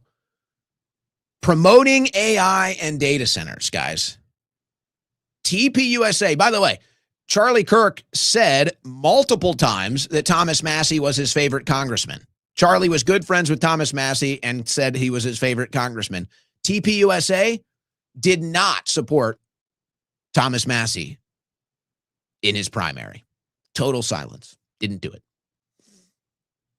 So, very convenient for the foreign lobbyists. So, here's the producer of the Charlie Kirk Show promoting AI and data centers. He says one can have mixed opinions about AI itself, but the revolt against data centers is a very ugly sign for the U.S. Oh, you like big government surveillance? You like big tech surveillance, huh? Really good what you guys have done with TPUSA post-Charlie. Really good. Good optics. It shows America headed in the direction of Europe. No, that's what our politicians are doing, that you guys continue to support. Developing the moral sense that any kind of development or economic activity is somehow immoral. I don't really see the immoral argument being made, so I don't know where he's drawing that conclusion. So it's better to just not have such things. No, we don't want a big tech AI surveillance state. And I would say that's immoral. So it's funny that TPUSA would promote it now.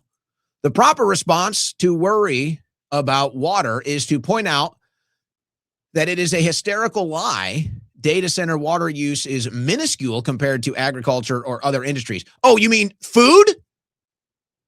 You're comparing the necessity of a data center country to food? I mean, guys, come on. Let's just say it. Holy shit. These people are so sold out. These people are such monstrous liars. How do you even respond to such a thing? Here's the producer of the Charlie Kirk Show, Blake Neff, comparing the necessity of food to data centers. Wow. And then he points out correctly that we need to build more power plants as quickly as possible. You're right, Blake.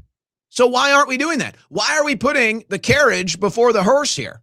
Why are we getting back involved in bombing the Middle East instead of focusing on energy in the U.S., Blake? The end result of this panic will be economic stagnation and domination by foreign powers that choose growth. Domination by foreign powers. You mean like what just happened in Kentucky? You mean like who owns our Congress? Oh, no, you're not going to point that out. Economic stagnation. Oh, you mean it's not the golden age? Oh, you mean the economy's not doing good? These people are such clowns, man. Pure clowns. But hey, according to Blake Neff, data centers are just as necessary as food. So I'd love to see Blake Neff survive on eating data centers for the next, let's say, 2 months. How about that? Blake, if data centers are as important as food, I want you to not eat food for 2 months and eat data centers. And let's see what's more important. Let's go ahead and put that to the test, Blake. And then you can make your argument about how important it is. Now, getting to the economy. This is where I think you could put a bunch of different qualifiers here. The Trump administration, the political elite, the donor class, the upper class. This is where we are at in modern American history. There's never been a greater divide from the upper class to the lower class. And that's because the middle class is virtually gone. And there's a lot of different ways to explain this.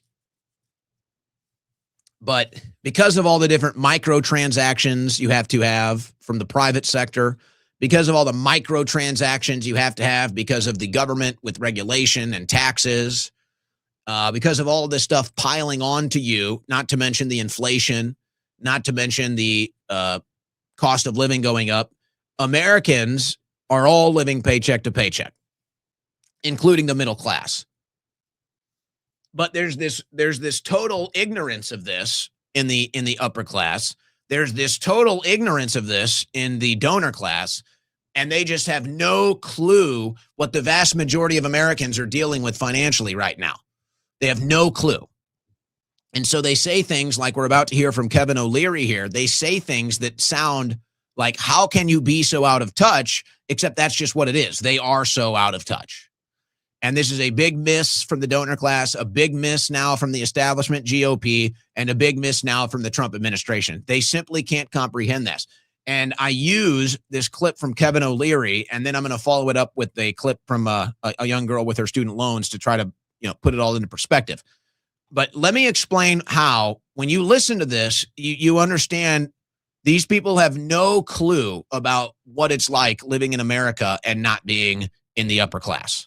Stop buying coffee for $5.50. I can walk around with anybody for a day and show you that they're wasting 15% of their money, sometimes 20. Stupid stuff. You go to work, you spend $15 on a sandwich. What are you, an idiot? It costs you 99 cents to make a sandwich at home and bring it with you. So what if you bring it with you? Bring your own water if you have to, or your own drink, or bring your own coffee mug. You start to add that up every day, it's a ton of money. Most people, particularly working in metropolitan cities that are just starting out on their job, making their first $60,000, piss away about $15,000 a year on stupid stuff. And that's what they should stop. So, okay, two things that really show he's completely out of touch with the experience of being an average American living paycheck to paycheck. And he thinks, oh, you're making dumb purchases. Two things he says that shows how out of touch he is. Now, I'm not going to deny that people are making bad financial decisions. All right? Let's accept that there is an element of truth there. Okay. So I'm not denying that there's an element of truth of people making bad financial decisions, whether you want to say it's buying Starbucks coffee or taking out a student loan or buying a car you can't afford, whatever. People make bad financial decisions. So I'm not denying that. However, he's missing the problem here. He's missing the larger issue. And it is coming from an elitist perspective. Well, why is food so expensive? Why can't an American afford a cup of coffee? Why can't an American afford a sandwich at work? So there's kind of the bigger issue. But here's where they're at the total disconnect. They don't understand that right now, if you're considered middle class or lower class and you're still working to afford your lifestyle, or you're still working to make ends meet, you're still working as much as you can to keep your head above water financially, they don't understand that the margins that these people are living in, the margins that the majority of Americans are living in, are so small as far as their budget and their schedule is concerned, they might not have an option. What you're saying is, hey, you should be able to pull an extra couple hours out of your day to prepare your lunches, prepare your meals, make sure you have the necessary things from the grocery store in your refrigerator, make your own coffee, all of this stuff.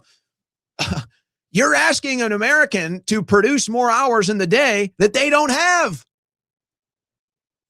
That's the problem. Why are people buying coffee on the go? Why are people buying food on the go, buying food at work? They don't have the time. They're running around working 40, 50, 60 hours a week, 5, 6, 7 days a week. They're getting maybe 6 hours of sleep if they're lucky. The margins of time in their schedule force them to go buy the sandwich at work, to go buy the coffee on the go. This is where they've been forced to go. And so they just don't understand that concept. They don't understand it. Now, if you want to argue it's a bad financial decision to buy a $15 sandwich at work, okay, maybe there's truth to that. But why is it that an American can't afford a sandwich? Why is it that a cup of coffee is too expensive for an American to afford, and now it's considered a bad financial decision to buy coffee? To buy a sandwich is considered a bad financial decision now because it's so expensive? Well, why is that? Something's wrong with that process. But nonetheless, I don't even think it comes from a bad place. I don't think Kevin O'Leary is coming at this from a bad place. I think he really thinks he's being helpful. I think he really believes that he understands the plight of the average American and that this is the solution. But the truth is he doesn't understand it. He's so far removed from it, he wouldn't recognize it if it was explained to him. Now, perhaps the biggest financial mistake that Americans make in the 21st century is getting a college loan. This is an extremely predatory system, and it seems to get more predatory as the years go on. And of course, just like anything else, just like the housing market and now college tuition, the price of higher education, as soon as banks get involved and hand out loans like candy, guess what? The price of these things doubles, and now nobody can afford it without becoming a debt slave to the banks. So it's all a rigged game. The banks win, the institutions win, the American ends up broke.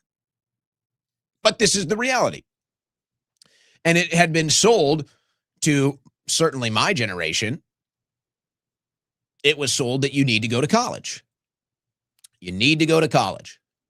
So you got to take out the loan and go to college, even if you can't afford it. And there'll be a job on the other end of that, and you'll be able to pay off your loans. Well, this was a big lie. Most Americans that take out college loans, it takes decades for them to pay them off. Many feel like they'll never pay them off. So here's an example. Now, you want to argue it's a bad financial decision? I can't disagree, but yet it was a system that they were eventually essentially bullied into and sold a big lie about. But this is an example. And you can't call these Americans lazy. You can't say that they're lazy or that they're not doing the right things. This is the reality of their situation. And it's the worst right now when it comes to college loan debt. And here's a short video of one woman that I'll expand on here explaining it. I finally hit 120 payments for my public service loan forgiveness, and I just want to show you something. So check out my principal balance. That's what I took out, $49,000. This is what I owe, $50,000. Now, that bothers me because I've paid $25,000. It's all such a scam. Now, let me address the response that you see to these stories. Aside from the attacks that, hey, bad financial decision, you took out a loan. I'll get to that in a second.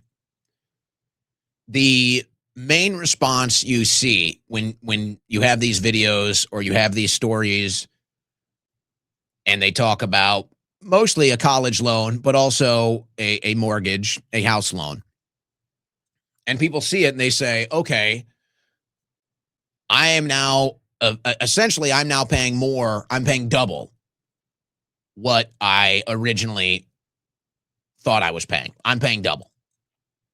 And so eventually, because of the interest, you're paying like 200% of what the bill was because of the interest rate. So they say, well, this is your fault because you're not managing your monthly payments correctly. Okay. Again, fair criticism. Here's the problem. And this is where they completely don't understand. Americans' budgets are so tight, they can only afford the minimum payment. And how many 18-year-olds have the financial sense and understanding that when they're signing these loans, that if you're making the minimum payment for the first 10 to 20 years, you're going to end up paying quadruple what you thought you were going to pay? How many 18-year-olds can even understand that or even try to understand that? It's just, oh, college loan, good, it'll get paid back. Same thing with the mortgages. You see all the financial advice, all of this stuff. You need to be doing this with your mortgage. Stop making minimum payments. Here's how you can mitigate this interest. You're paying $2,000 a month. You need to pay $2,400 a month. They can't afford $2,400 a month. The only payment they can afford is the minimum payment. That's the state of the economy. That is the state of the majority of Americans. If they could afford to not make the minimum payment, most of them probably would. They can't afford it. So this is the big separation now. This is what the Trump administration is completely ignorant to. This is what the upper class, the donor class, and the American elites are totally ignorant to. Folks, they can't even comprehend it. They literally will look at you and say, why are you making minimum payments? Because they can't afford anything else.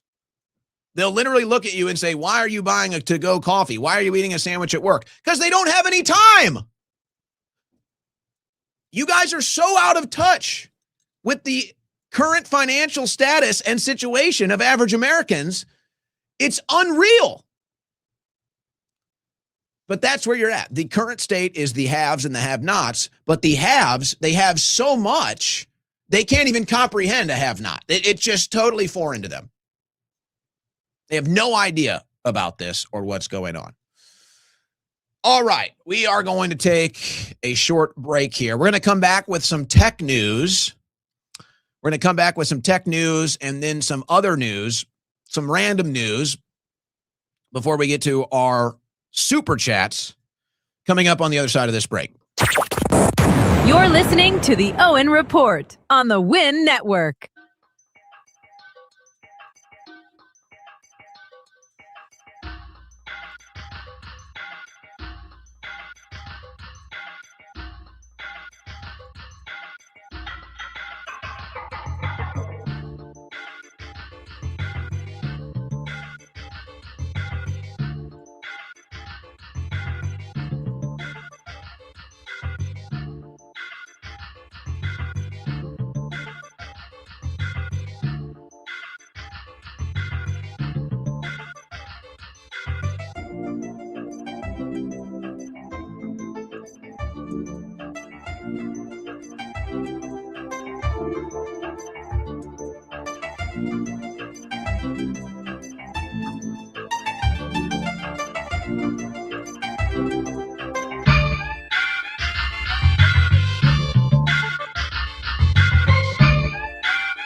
It's the fastest 3 hours on the internet. It's the Owen Report with Owen Schroyer.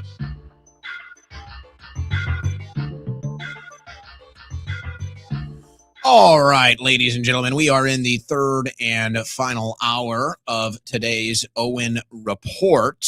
We will get to your super chats as we do at the end of every transmission. I also have some odds and ends in the news world that we're going to get to coming up. But I want to get into some tech sector news. I want to get into some threats to your privacy news. And we're joined now by Skip Holtz of Patriot Protect. And Skip, you were messaging me earlier, and this is something, quite frankly, we probably need to talk about more as Americans, all these different threats to our privacy and, quite frankly, our national security. With the stories that you're seeing in the news, where is it right now where fraud and hacking and AI attacks are targeting Americans the most? Yeah, listen, I was just listening to the last 15 minutes of your show, Owen, and I got to tell you, it was very moving, because what you're talking about people's lack of their time and the thin margins, the thin financial margins that everyone is living on because of the rising cost of living, this intersects entirely with it. I mean, the reality is that when people get hacked or when people get breached, whether it be from one of these large companies that we'll talk about in a second, and they get their financial account drained, that can be a 5 to 10 to 15 year recovery process for people, right? If you have, a couple grand in a savings account, if you're lucky enough to have that, and it gets stolen because of an AI attack or because of one of these breaches or something like that, how long does that take you to recover from that? It's just simply a margin that people can't afford. And that's what I don't think people really can understand, is that this is the problem, that, something like this is a setback. And so, what we do is take people off, make you unsearchable, right? Take you off of these 200 plus data brokers that publish your name, your email address, your age, your address, your family information, everything that a hacker needs to target you. And now even, do AI generation of your relative's voice if they can get a phone sample of them or something, which is easy to do because we get these spam calls all the time. So that's all it takes. And the time that it takes, if you were to try to, we do this calculation all the time, if you were to try to take yourself off of these 200 plus data sites, it would easily cost you something like 100 hours every, I don't know, call it 2 or 3 months. It's insane, versus, what we charge to do it for you, which is like about $5 a month or something. It's just, the cost of your both time and money, of the consequences of the system that we're living in is not to be ignored. And so I just wanted to call that out, how much I appreciate you, explaining this. Well, look, it's pretty well known that there's an interpretation when you have some semblance of success in political media that you're, fabulously rich and wealthy. I am not. I'm not complaining, right? I mean, I can still eat what I want. So that's kind of, it's like, I don't have to worry about if I want to go have a nice steak dinner that it's going to break the bank. But I'm certainly not rich. And it's even funnier, Skip, too, because I deal with all of these legal attacks where people sue me because they think I'm rich. And then we go through financial discovery and I have to share all my bank accounts and financial information. They find out I'm not rich, and all of a sudden they don't want to sue me anymore. So we continue to see that. But you were sending me stories. You have this stuff is in the news every day. AI and hacking and compromising people's and businesses' private information. Yeah. So this is the thing, is that everybody knows that these large scale breaches happen all the time. And the two that I want to highlight here are medical in nature, which the reason I bring that up is because it affects many, many people. Right. So one of the big ones was Him and Hers. So you may know Him and Hers. It's essentially a large telehealth medicine company. Right. So you log on to their site. You say, hey, I've got a medical problem. Maybe you want to keep your hairline or GLP-1s or reproductive drugs or something like that. And you put very sensitive information into these companies.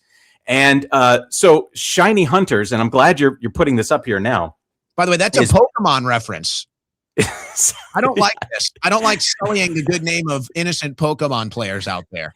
It's a shame. Look what they're doing to Pokemon. We used to have a country, and now we're attacking Pokemon. I mean, really, when you get that, you're out of ideas. But yeah, this is the Shiny Hunters is a international criminal syndicate, basically. That and in these stories, what they'll explain, and I was reading this from the HIPAA journal, which we get a lot of information from because of these medical attacks, is that they describe this as a, quote, a sophisticated social engineering attack. Is what that really means is somebody, Shiny Hunters, one of their syndicate members, finds the dopiest person at any one of these companies that is willing to click on a link and inadvertently, log in with their username and password to get into, sensitive system information somewhere where there's a private, there's private information, there's data to be collected there. And what they'll do is they'll monetize this a couple ways. And I always say this, and I really want people to understand, is that these hackers, these scammers, no matter if it's, scamming businesses or scamming people, it always comes down to your private information that is monetized, right? They will either make money on the front end, which is to say, hey, we stole 8 million, of your subscribers' information, pay $2 million in Bitcoin, or we'll release it to the public. And when they say release it to the public, it really means release it to the dark web such that other people can monetize it, right? And they will sell it to scammers, cyber criminals, kind of like lower down on the food chain sort of scammers that will then match that information up about you with the public information based on that's published without your consent by the data brokers, and then be able to triangulate you to see how they can scam you as an individual based on your demographics. Let me make this a little more consumable, because maybe you sound a little wonky to people that aren't in the industry like you are. Mm-hmm. Basically, what happens here, to try to put it simply, if you go onto one of these websites, we're using the him and hers hack right now as an example. I don't know if it's the perfect example for what I'm saying, but what happens is, if you go and make a purchase at one of these websites, you've now entered your address, your credit card information, whatever stuff that it takes to purchase a product. When these hackers get in there, they can download the entire database. And really, this is how a lot of people make money in the industry when they create these email lists. Like I could easily, from my website, from my social media followers, from different stuff I've done over the years, there's programs that you can just plug in, and they will just scrap every single email and put it into a database. Well, they can do the same thing with your address. They can do the same thing with your credit card information if it's logged into the system. So that's what they do. They just get into the system with one click of a button. They scrape all the information that they want, and then they can either post it or sell it on the internet, or just outright use your credit card information if they can get access to that. 100% correct. Yeah. And I appreciate you keeping me honest. I'll make it even more simple to say, if you do business with a company, your private information is held there, and they don't have a responsibility to you except for you just being a return customer. If you don't take your information off of public data brokers, you are a sitting duck for scammers and cyber criminals to be able to take advantage of you. Well, and that's where Patriot Protect comes into play. I use your guys' service. I don't want to sit here and tell my story every day. Most people know. Some people got access to my private information, and they started swatting me. They started sending stuff to my house, calling in false police reports, even harassing my family. That's what I had to go through, and that's maybe an extreme example, but we don't want other people to go through it. And that's why you guys offer the service you offer. And I think it's 100% necessary now. I think it's just like, people put the Ring or whatever cameras on their doorbells or at their house. It's like everybody can get access to cheap technology to have a security system. Patriot Protect offers the exact same thing for your personal data, for your, the stuff that you put in a computer that you don't want people to get access to.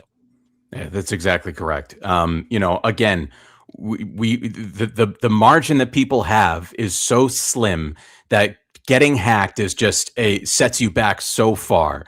And so, we want to make sure that you have a cybersecurity detail at your disposal, which is why we're here and why we do this. I should mention too, given the fact that we're coming up on Memorial Day, we want to make sure that we honor our veterans and active duty service members we're offering 50% off for life for our Total Recon, our highest tier service. So what's normally $49.99 a month, we're doing for $25 a month. Use code HERO50, that's HERO50 at checkout, and just email us afterwards at info@patriot-protect.com, with your DD-214 or your military ID, and we'll make sure that you're taken care of. And as well, I'll say that if you use code Owen, which you've got on the screen there, appreciate that, you'll get 25% off, and that'll be valid through Memorial Day. Because the reality is, man, the best time to do this was yesterday. The second best time is to do it today, because it is just vastly more expensive to get hacked and have to deal with all that fallout and all the time than it is to spend $5 a month and make sure that you are unsearchable on Google. All right, guys, patriot-protect.com/Owen. You heard promo code Owen for a discount, but I want you, Skip, would you say that one more time for any veterans listening today?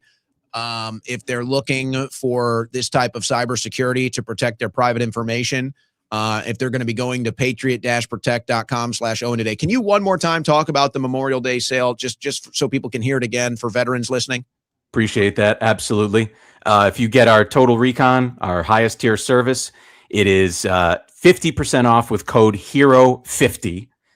Just email us at our email address, info@patriot-protect.com afterwards with your proof of service.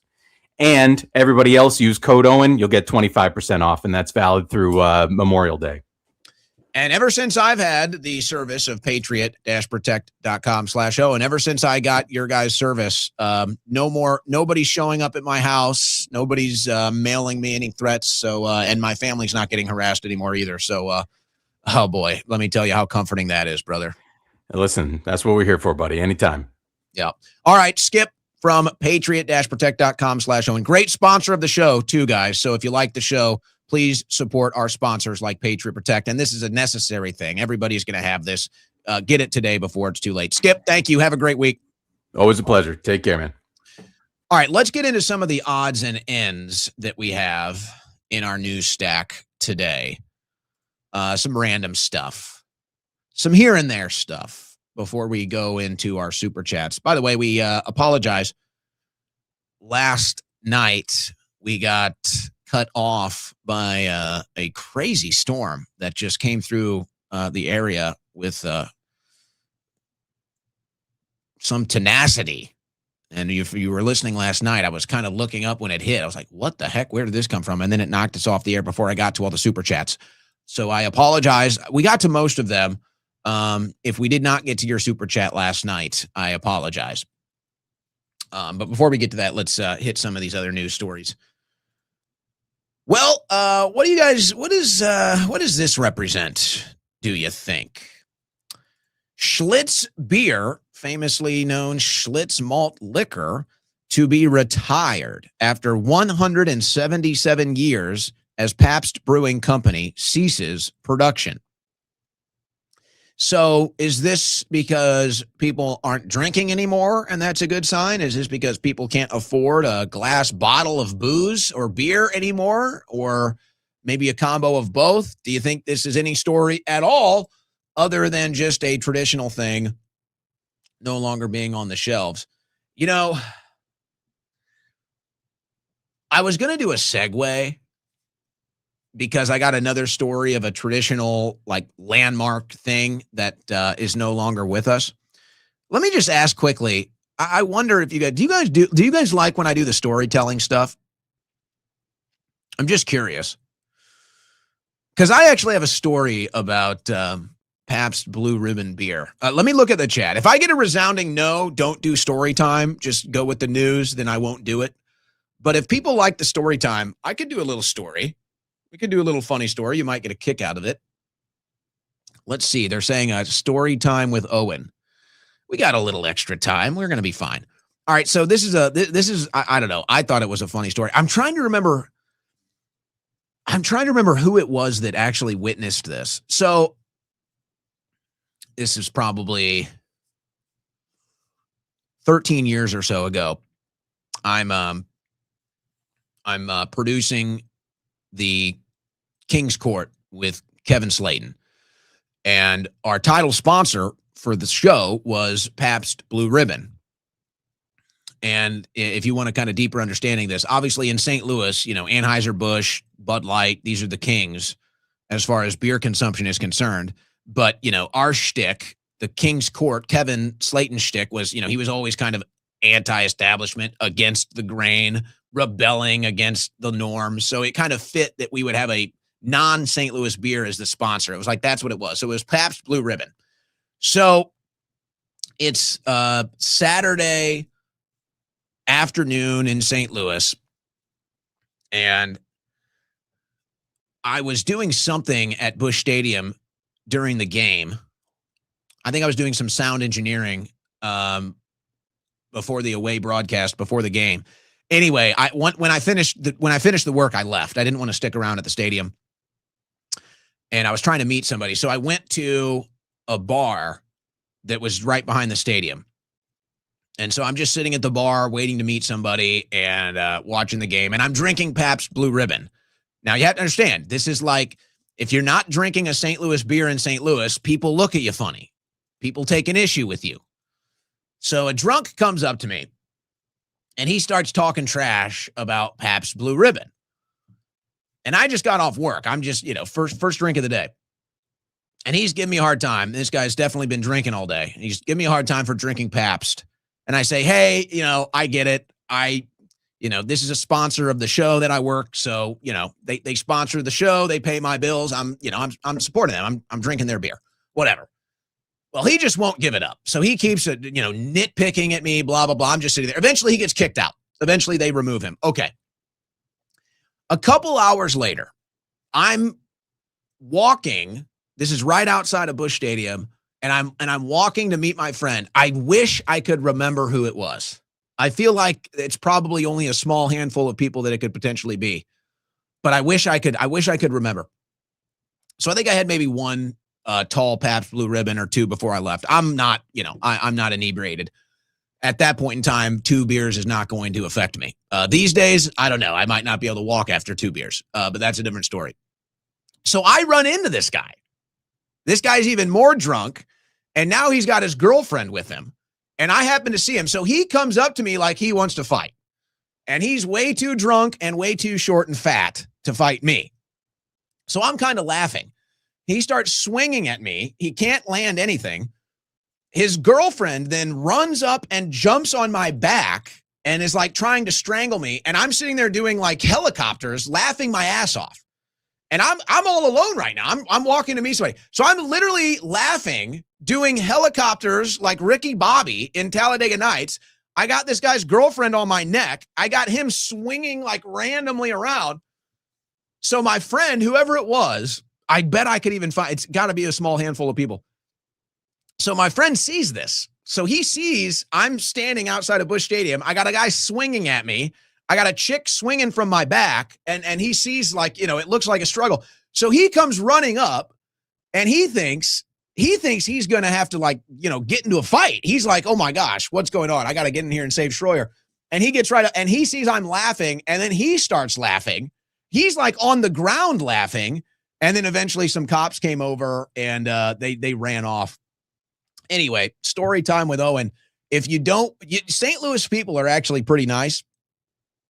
All things considered, St. Louis people are pretty nice people, but they don't like you unless you drink a local beer.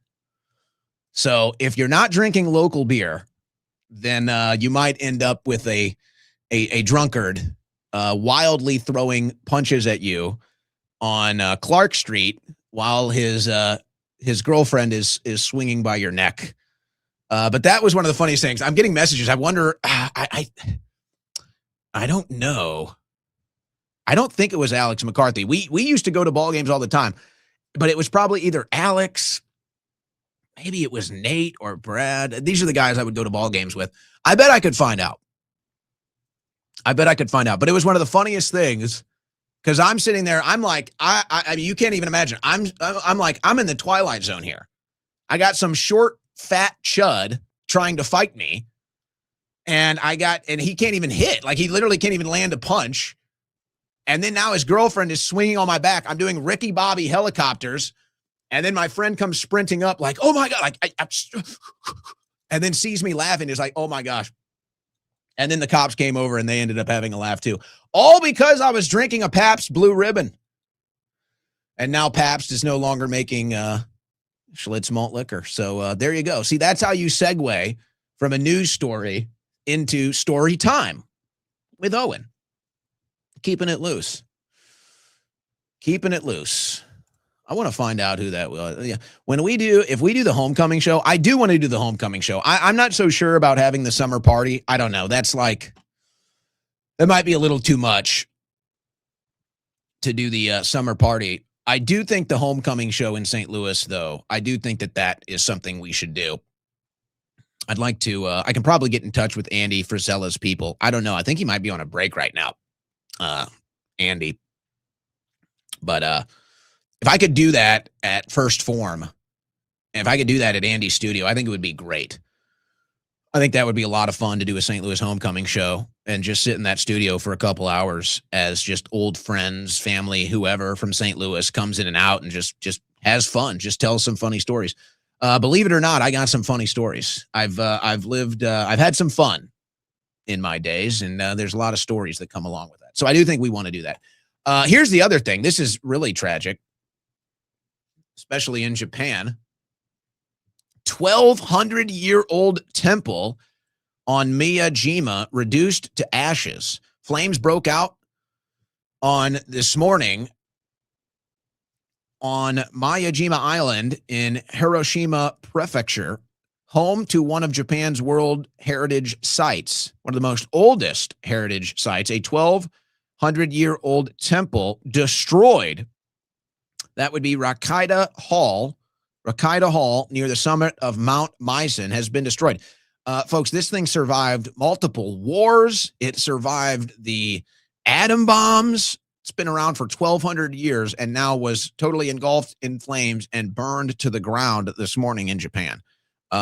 Big loss for local Japanese culture and a landmark, a World Heritage Site. That's tragic. That is something that can't be replaced. And we'll see if they want to try to rebuild something in its place.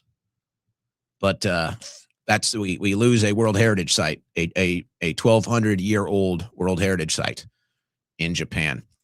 So this is pretty crazy. This is from Awesome Jew, which we are meant to believe is Adam King. He claims it's Adam King. I don't know.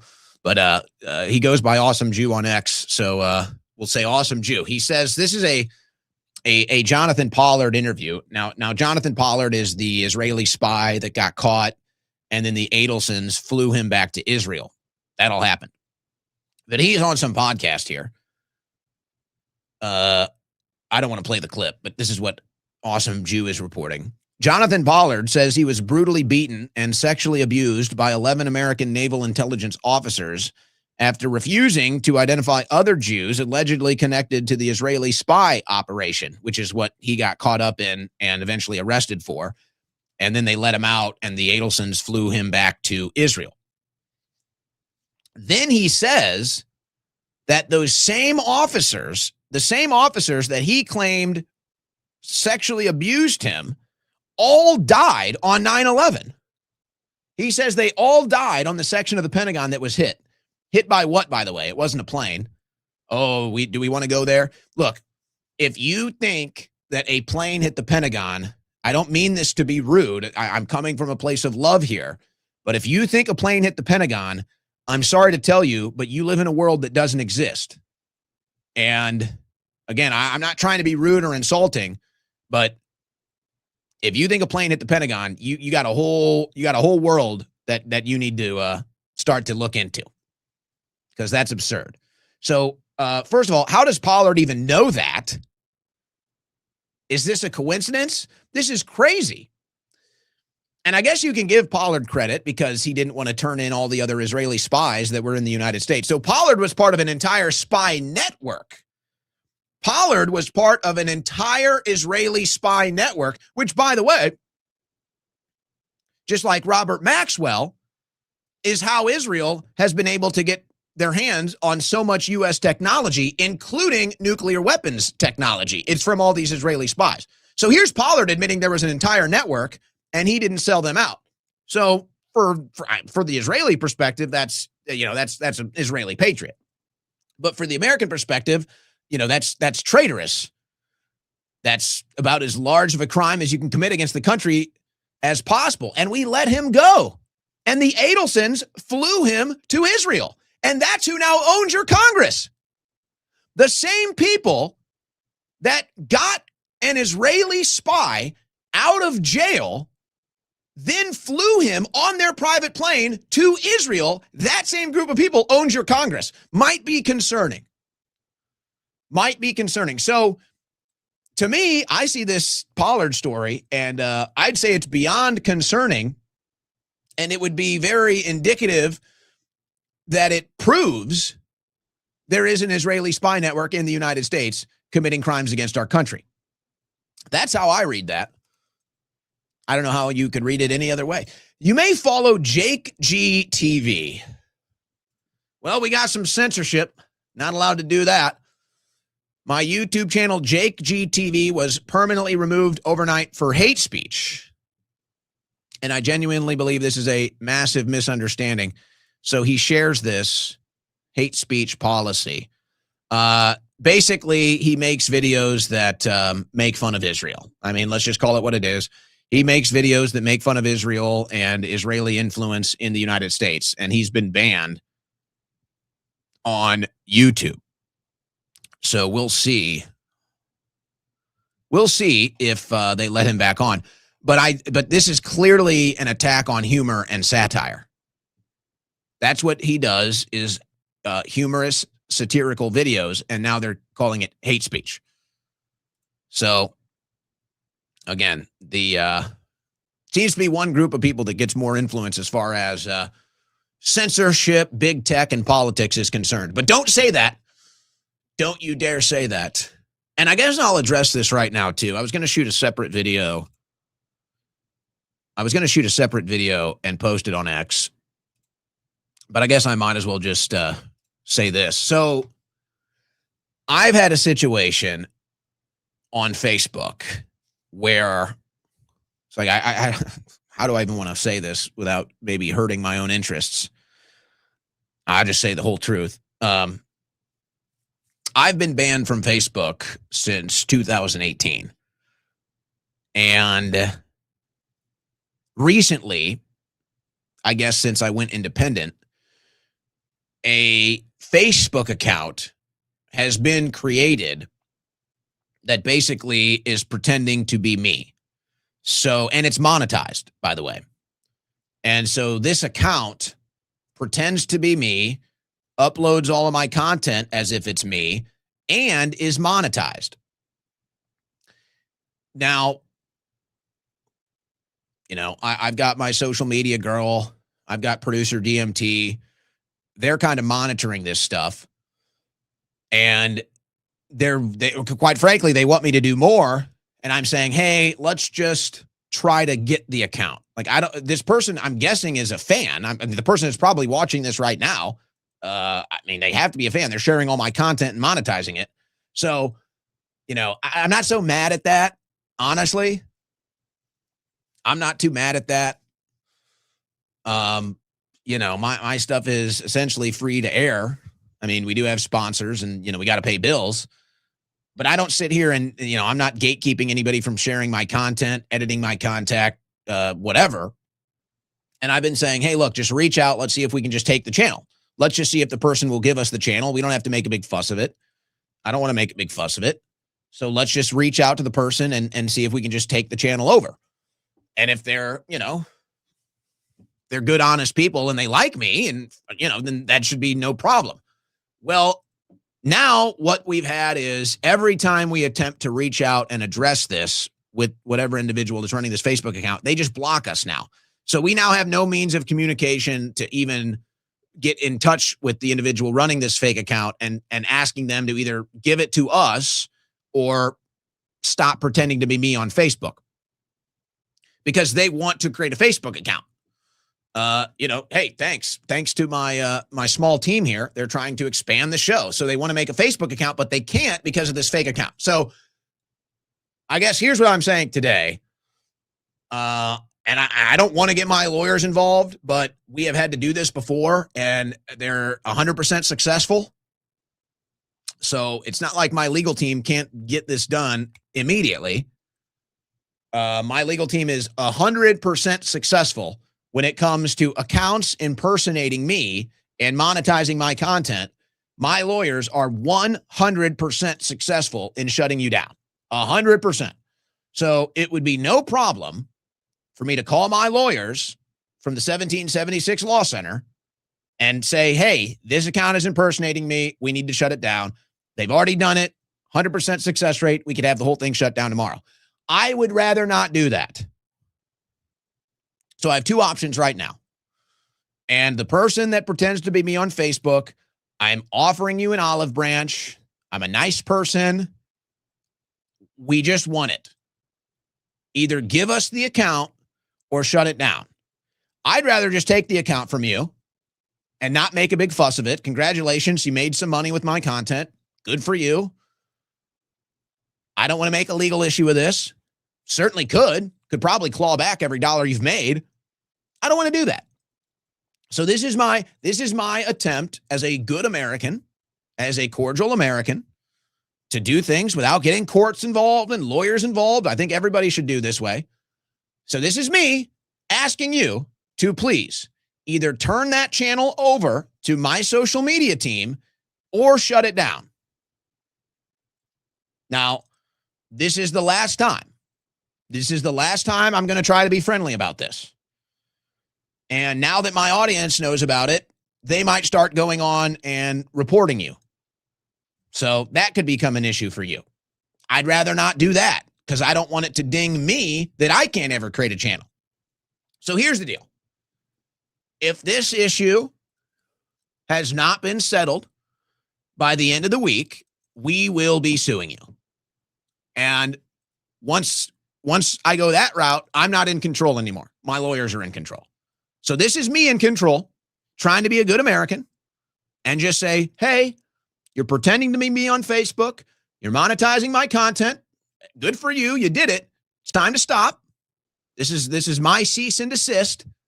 Stop impersonating me on Facebook. Stop monetizing my content. Give us the channel or shut it down by the end of the week, by Friday, by the end of this show Friday. And if you have not shut it down or given it to my social media people, my lawyers will be suing you. And once they do that, good luck.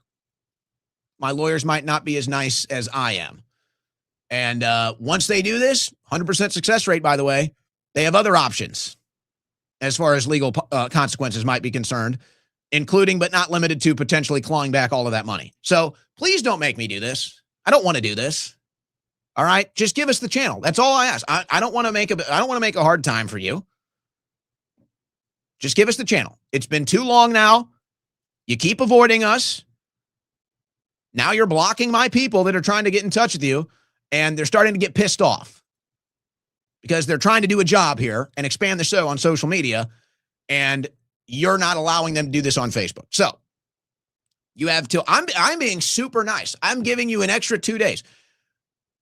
And I'm thinking about actually changing that now. Actually, I'm going to change that. If you haven't given that Facebook account to my social media team, or if you haven't shut that account down by the start of the show Friday, because I'm going to have my lawyer start the process before end of workday Friday. That's what I'm going to do.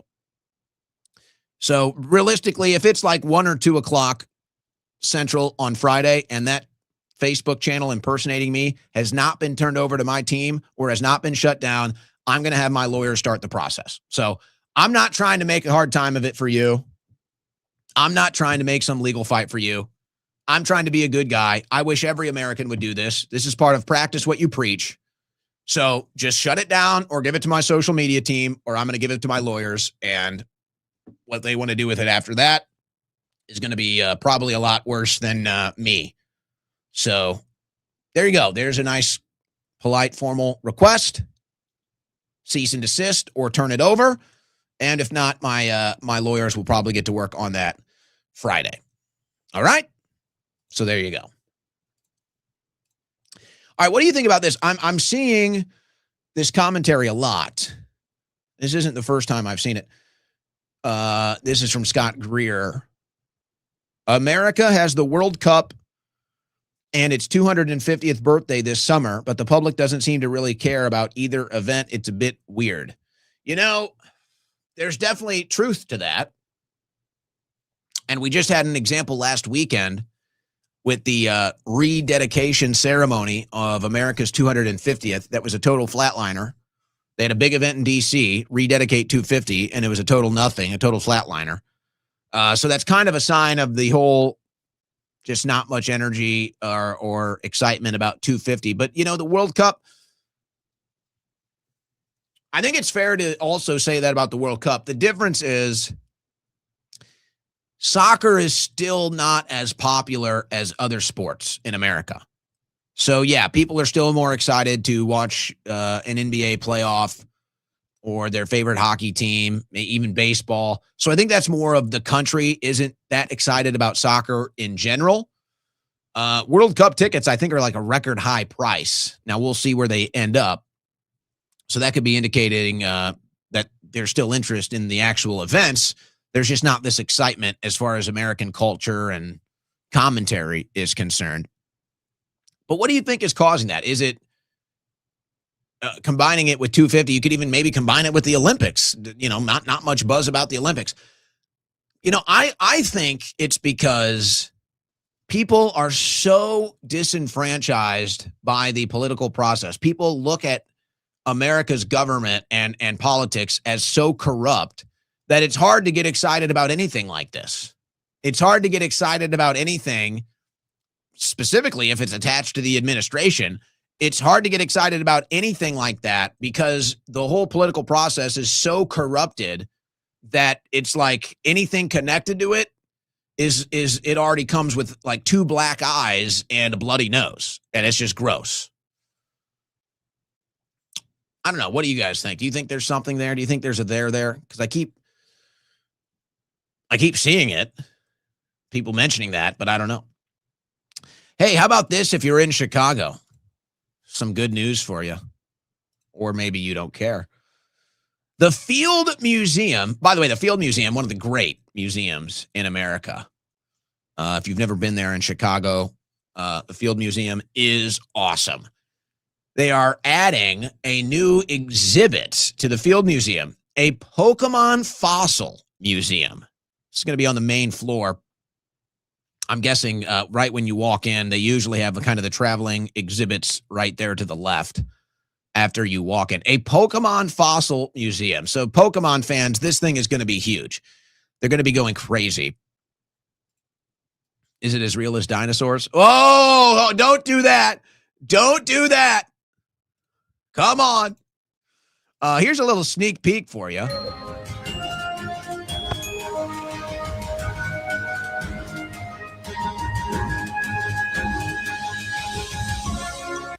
Why do they have the dinosaur skulls in there with the Pokemon exhibit?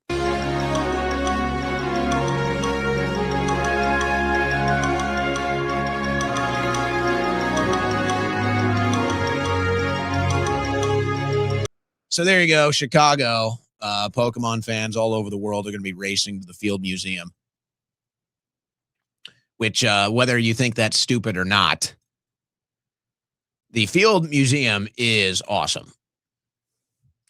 Whether you think that is a cool thing or completely ridiculous, the Field Museum is very cool regardless. So don't let that turn you off from checking it out. All right. Final portion of the show here. Let's go to our super chats.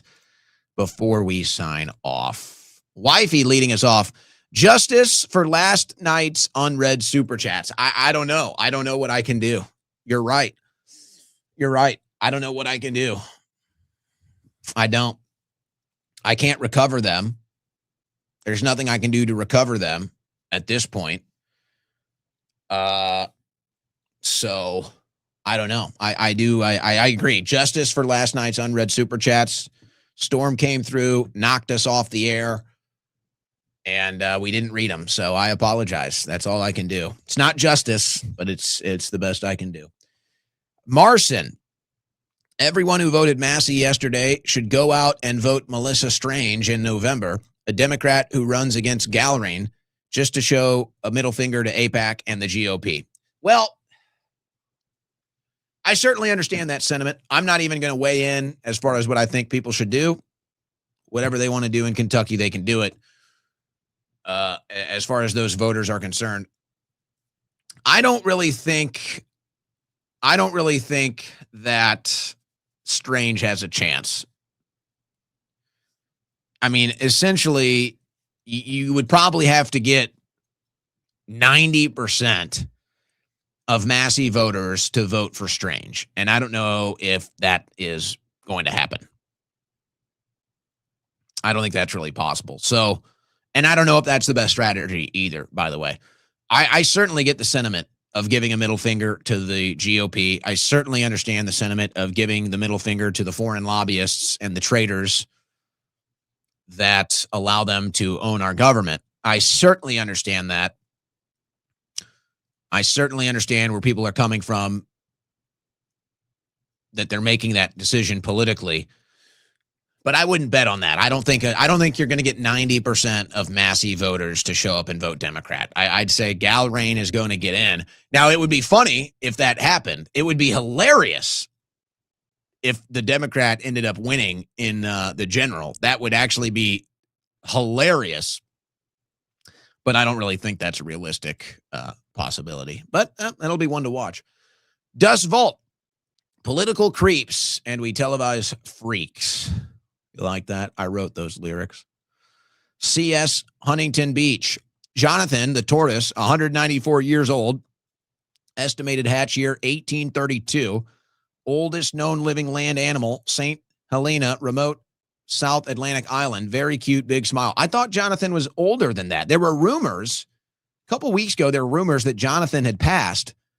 The rumors of Jonathan's demise were greatly exaggerated. I think he's almost, is he 200 now? I got to look this up. I guess they really don't know exactly. So they're estimating 194. They're estimating he's 194 years old. I believe that is a Galapagos tortoise. I think Jonathan is a Galapagos. Mine is a Salcata. It can also live to be over 100 years old, by the way.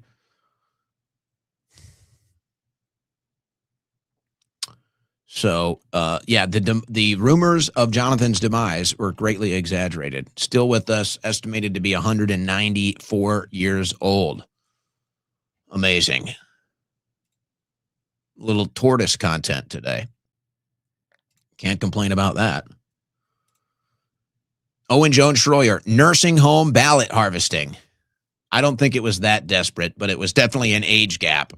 It was definitely the older generations that voted Galrain because they fell for the network news propaganda against Thomas Massie. D33P, Indian tax. Well, I've always said the funds that foreigners that come here and work and send overseas, we should be taxing at a minimum 50%. We should be repatriating that money that they send overseas at a minimum 50%. I'd say 90%. I'd probably support a 90% tax rate, repatriation rate on foreigners that come here to work and send their money back to their home country. Shouldn't be allowing that to happen. I'd tax them 90%, but if you want to be nice, we'll lower it to 50. Modi cool. Dem reporting for duty. get DC anti-America trash out both parties.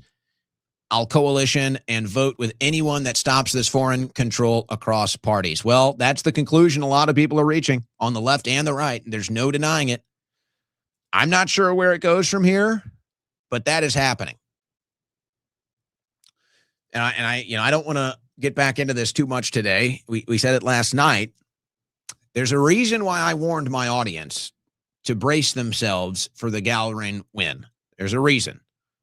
So, I hope that when you got the news of the foreign lobbyist buying another seat in Congress and ousting one of the last remaining conservatives, that you were ready and braced yourself for that news, because I was warning you. And that's why last night I just look at it as a victory, because keeping Massie in there is not really going to accomplish much as far as, what we're trying to do to save the country. We want him in there. It'd be nice to have him in there. But now Massie is more powerful than ever. I mean, this is the Obi-Wan Kenobi letting Darth Vader strike him down moment. And I think Massie understands it. So we just witnessed, everybody saw it. We just saw the foreign lobbyists purchase another congressional seat. We just saw MAGA sell out entirely to the foreign lobbyist and completely abandon conservatism. Everybody just saw this.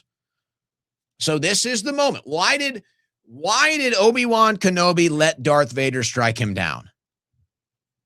Because he knew that Luke Skywalker was the future of the Jedis. And he had to make sure that Luke Skywalker had no doubt who Darth Vader was.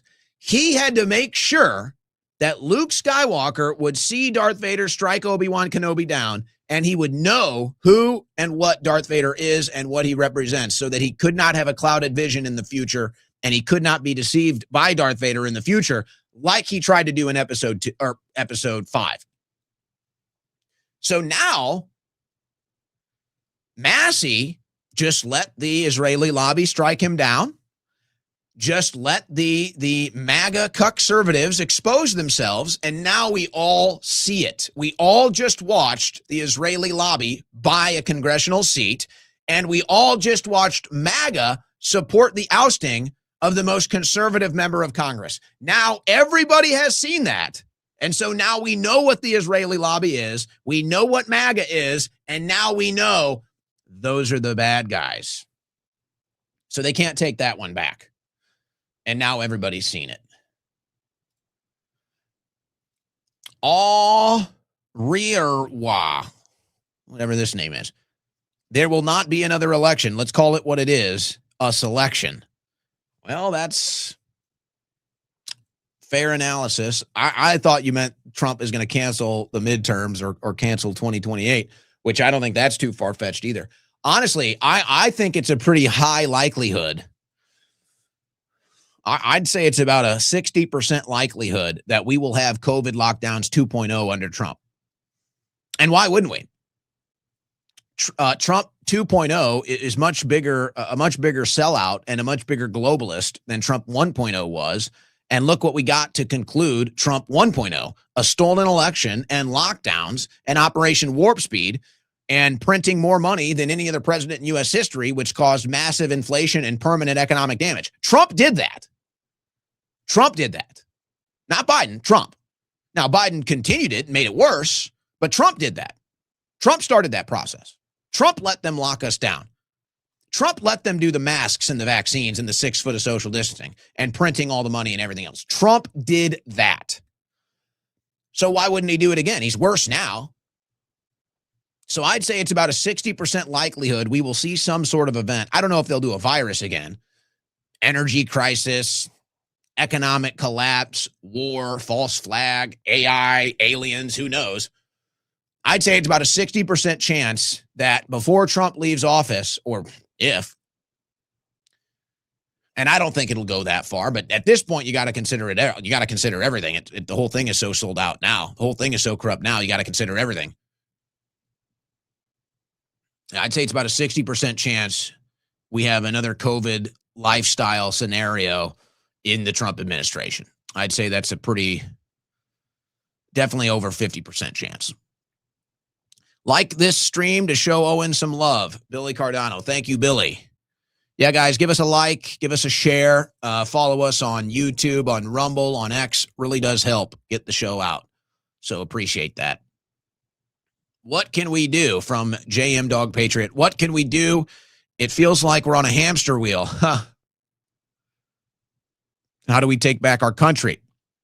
It feels so hopeless. The betrayal is unbearable. Man, oh man.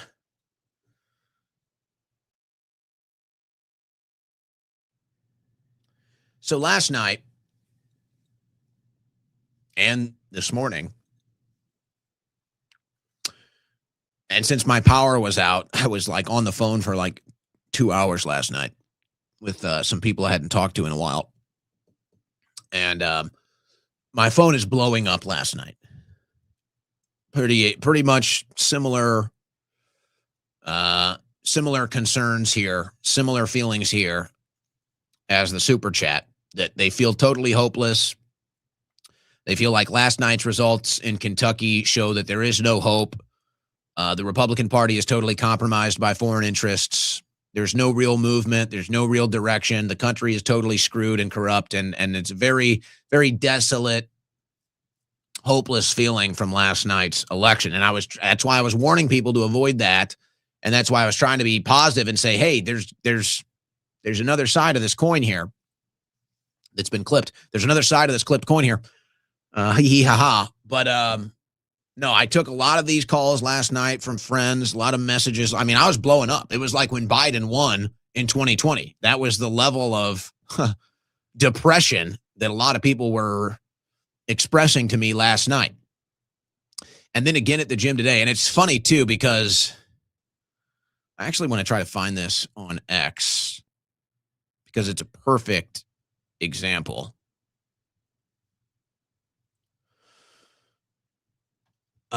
Let me see here.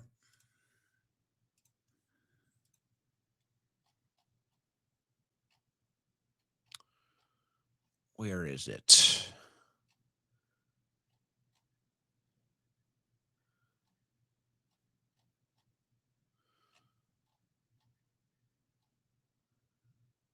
Well, now I can't find it. Oh, here we go. Huh. So, Michael Oxford, a great American, says the people who voted against Thomas Massie today would absolutely vote to take your guns away if Donald Trump told them the Second Amendment was a Democrat hoax. So I responded, current MAGA is like 5 years behind us. That's why it's mostly former never Trumpers. In 5 years, they will be saying and seeing what we see. And then, Michael, do you remember having me on your show? Oh, I remember, brother. You got you lost your job for being an American patriot that didn't want to be a COVID slave. Absolutely, I remember, Oxford, a great American. So here we go. Where is so somebody says that's incorrect. You've spent too much time on the internet and you're spiraling in confirmation bias. Well, you might be right about too much time on the internet, but that is not what I'm doing. So I'm at the gym today, and people are coming up to me left and right, complaining about last night's result in the election. But this is why I talk about the whole social thing. I'm not the one that lives in a bubble. I'm not the one that lives in an internet bubble. I'm not the one that ignores the world around me outside of the political realm and the social media realm. I'm very much out there talking to normal people. And from the left, from the right, from the center, from up, from down, from everywhere, everyone is expressing the frustration with how corrupt our government is. It doesn't matter. Republican, Democrat, they're all corrupt, and everyone is sick of it. The only people that live in this silo is MAGA. It doesn't matter where I go. Everywhere I go, my normal spots where I eat, hang out, work out, wherever, normal social groups, friends, ball games, everyone expresses the same thing, that our government is so corrupt, both parties are so corrupt, and they feel completely hopeless in the process. The only people that are stuck in this silo of thinking everything's going great is MAGA. You guys are the only ones that are isolated in a social media silo. Go out into the world and talk to people that aren't involved in politics every day like you are. Go talk to people that aren't MAGA sycophants and cult members like you are. And you'll find out real quick, most Americans are sick of both parties and feel completely betrayed by Donald Trump. Or you can just bury your head in the sand and pull your red hat over your eyes and pretend like it's not going on. Now we know why they took Charlie Kirk out. Yee. You know what's bad is that the liberals were actually right about everything about Trump, and we didn't want to believe it. He's just a con man and liar. Yeesh again. Double yeesh. Make America America again. MAAA from the Mr. Smith. That'd be nice. The cash comes from foreign aid, tax dollars to Israel, Israel to AIPAC, AIPAC to Congress. Oh, it's a giant money laundering scheme. It's a giant fraud scheme like Cars for Kids. I'm shocked. Well, I'm sure Trump will do something about that, you know. I'm sure our politicians will do something about that giant fraud. Of course they will, right? I mean, when it's Muslims, they do. So certainly they'll, yeah. Okay. Israeli lobby gets American politicians to send Israel billions. Then Israeli dual citizens send back some millions to buy seats and elections. A corrupt circle fueling the rapid death of America. And you know what's funny? This is also how the military-industrial complex works. And they brag about this like it's a good thing. And they say, oh, all that military aid that you give Israel, that's used to purchase American weapons and defense contracts. Yeah, that's the military-industrial complex. So in other words, we're laundering money to and through Israel to enrich the defense contractors and keep never-ending wars going with Israel's bloodlust. Sorry, that's not a good thing. Sorry, that's not cool. And it's the same thing politically as it's being described. Send Israel all the money, ends up in the foreign lobby pockets. They purchase Congress. Congress votes to send Israel more money. It's the biggest fraud in the history of this country. It's the biggest money laundering operation, maybe short of the Ukraine war. That's what it is, and everybody sees it now. And the disconnect from right-wing Jewish Americans is they just cannot comprehend that we don't care about Israel. They just can't comprehend it. They hold Israel near and dear to their heart. It's part of their culture, their religion, their upbringing, whatever. They care about Israel. They love Israel. That's a them thing. 70% of America couldn't give a flip about Israel. And maybe it's more. But that's the most entitlement, arrogant position in politics now, that somehow Americans just owe loyalty to Israel, owe money to Israel, owe a dual loyalty to Israel. We have to hold Israel near and dear in our hearts. They're stunned if you don't. Sorry, we don't care. It's a foreign country. It's not our religion. It's not our country. It's not our problem. That's how the vast majority of Americans feel. And the more obnoxious you get about it, and the more obnoxious the Israeli lobby gets about buying our entire government and our entire media complex, the worse it gets. But that's the real disconnect. I think a lot of them aren't bad people. It's just a misunderstanding. They love Israel, so they assume you love Israel. We don't. We don't care. We want nothing to do with it. That doesn't make us bad. But you become suspicious when you start calling us names when we point that out. They compare the necessity of food to data centers while also calling us the useless eaters. Well, I do think it's quite an admission, whether it was intended to be or not. Huh. Well, yeah, to the deep state and to Israel, data centers are more important than food. Because how else are they going to spy on you 24/7 and prosecute you for bad speech? How else are they going to make sure that all the crimes that they commit go unanswered for?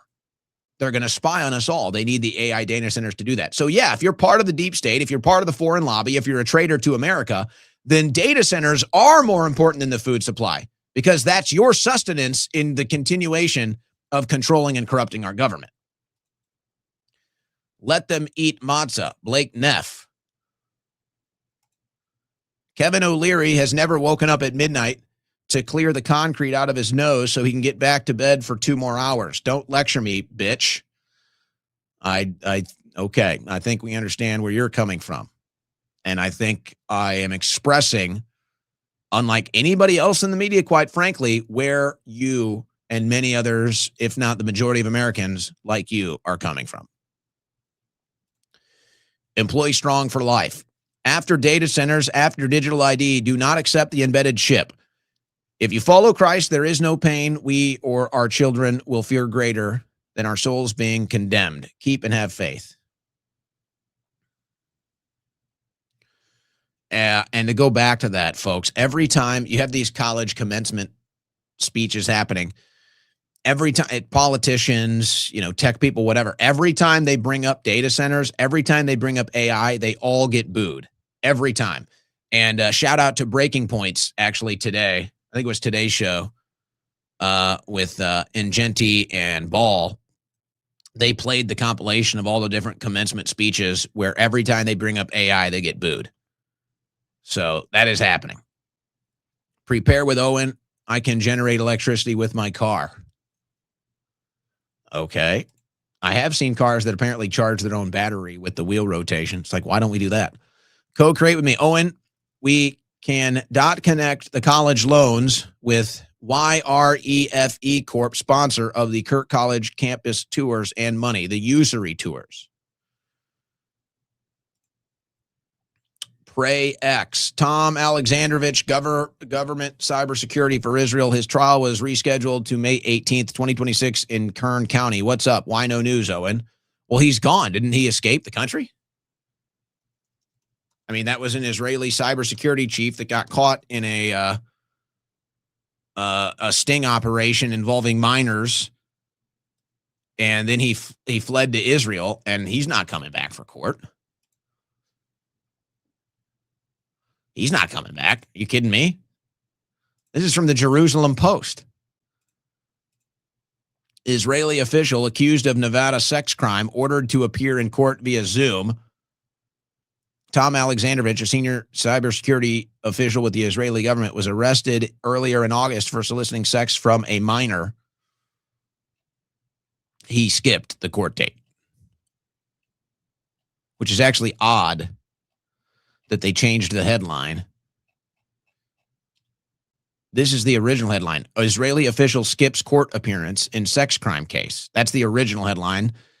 And then they changed it. So, yeah, he's not going to court. He fled to Israel. He's safe there now. They harbor many American Jewish pedophiles. It's well known. Everybody covers that. So, yeah, he's not coming back. He's going to get away with it. PFF, like you said, sir, 2032 is the year unless the leftists get us all in 2028. Thanks for the show, Owen, in Christ. I wonder what will the left be like if or when they get back into power. It's safe to assume they'll do what they did last time. But we'll see. Well, we might see. F boomers in the left lane with their Buicks and GMCs. Don't get me started on people that drive in the left lane slowly. Don't even go there. Hair plugs, Joe. My puppy dropped a Trump on the kitchen floor this morning. What a mess. Yeah, we used to call that a Hillary. I guess we call it a Trump now, huh? Alan Al-Sama, peace be with you from West Asia. We want Thomas Massie to win. Why did he quit? Should request recount and audit the votes. Now, I'm telling you guys, this is the let Darth Vader strike me down moment. I think last night was brilliant. I think to take it in stride and smile and say, hey, yep, they got it. The foreign lobbyists got it. That was the Darth Vader striking down Obi-Wan Kenobi moment. You got to let it happen. It'll be better for the long term. Back to you, Shapiro Steen. Jake G TV. Banned. Be careful. Careful. You can't say that. What race do y'all expect Jesus to come back as? Look into it. Oh, you mean like skin color. Huh. That's funny. That's funny.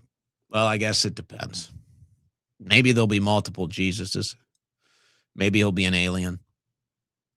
Forget about the elites in the files. Look how they weaponize mental health, then watch Nuremberg movie again. Yeah, I talk about that psychological aspect, the trauma-based mind control. Excited for Owen to do Boomer Slop fake book clips. Well, look, whoever is running that account is doing pretty decent numbers, like numbers that it's like, let's just take it over. If it was small and not doing any numbers, I'd say just shut it down. But it's like not small. It's got a decent sized audience that's doing decent numbers. So it's like we might as well just take it over. But again, I'm not doing that. This is my social media team that I hire to run social media and help expand the show. They're the ones trying to do this. And they've been trying to get me to take action on this for like a month, and I've just been putting it off. Because that's I don't want to think about this stuff. That's why I have them do it. So they're the ones doing a great job. I give them credit. And we'll fix the issue. We'll be on there. Fake book, boomer clips. That's good. Got to catch them all. Pokemon is way more interesting than fake fossils. Iron Lunatic. Which ones are fake? Oh, boy. I can't believe it. Cornelius Westernbost. I've noticed in my own life, those who are still eating up the new MAGA slop and who remain total Trump cultists are also folks who took the jab. Are you seeing that too? Do you think there's anything to it? I guess what you're insinuating is that if you took the vaccine, you're literally being brainwashed. It's like there was a chemical or substance in the vaccine that's now allowing you to be brainwashed. No, I don't believe that. I guess we can't discount it because we really don't even know what vaccines people got. We really have no idea what was injected into people. So some people got a placebo, some people got sugar water, some people got an experimental mRNA technology. They really, it was all a giant test. It was just a giant test. You were all treated like lab rats if you took the vaccine. So I don't think it's an actual result of the vaccine. I don't believe that. I think, though, it's a psychological aspect that if you're gullible enough to take that vaccine, you're gullible enough to still think that Trump or MAGA is putting America first. That's what I would say. It's just gullible or maybe dumb people. And I'm not trying to be rude. I know a lot of people got forced into it. But that's how I view it. It's just if you're gullible enough to willingly put that injection in your arm, then you're gullible enough to think that Ed Galrin is America first. The Obi-Wan reference was fire. Thank you. I do pretty good analogies here. Massie's glow-up needs to be studied. Beard Moggs. I would get jealous, but I don't, babe. I don't. Big Rig. First time since I was 18 that I don't feel like voting even matters, and I'm 33. You're not alone. You're not alone. Wifey, are you taking me and Tortoise to STL? I don't know if you really want that, babe. I don't know if you really know what you're asking. All right, guys, that does it for today. Thank you to everybody for tuning in. Thank you to everybody for the super chats. We take a 21-hour break. Owen Report back tomorrow. Although I'm hoping to be on at 3. I forgot we have meetings again tomorrow. I'm hoping to be on at 3. Probably going to be late tomorrow. We'll see. And I may have to reorganize some other stuff because I'm supposed to be a guest on a show at 6. And I'd like to make sure I can still do 3 hours of the Owen Report. So we may be shuffling some things around. Probably going to be a little late tomorrow, but we will be on air and doing a 3-hour Owen Report. So God bless, Godspeed. We'll see you guys again tomorrow.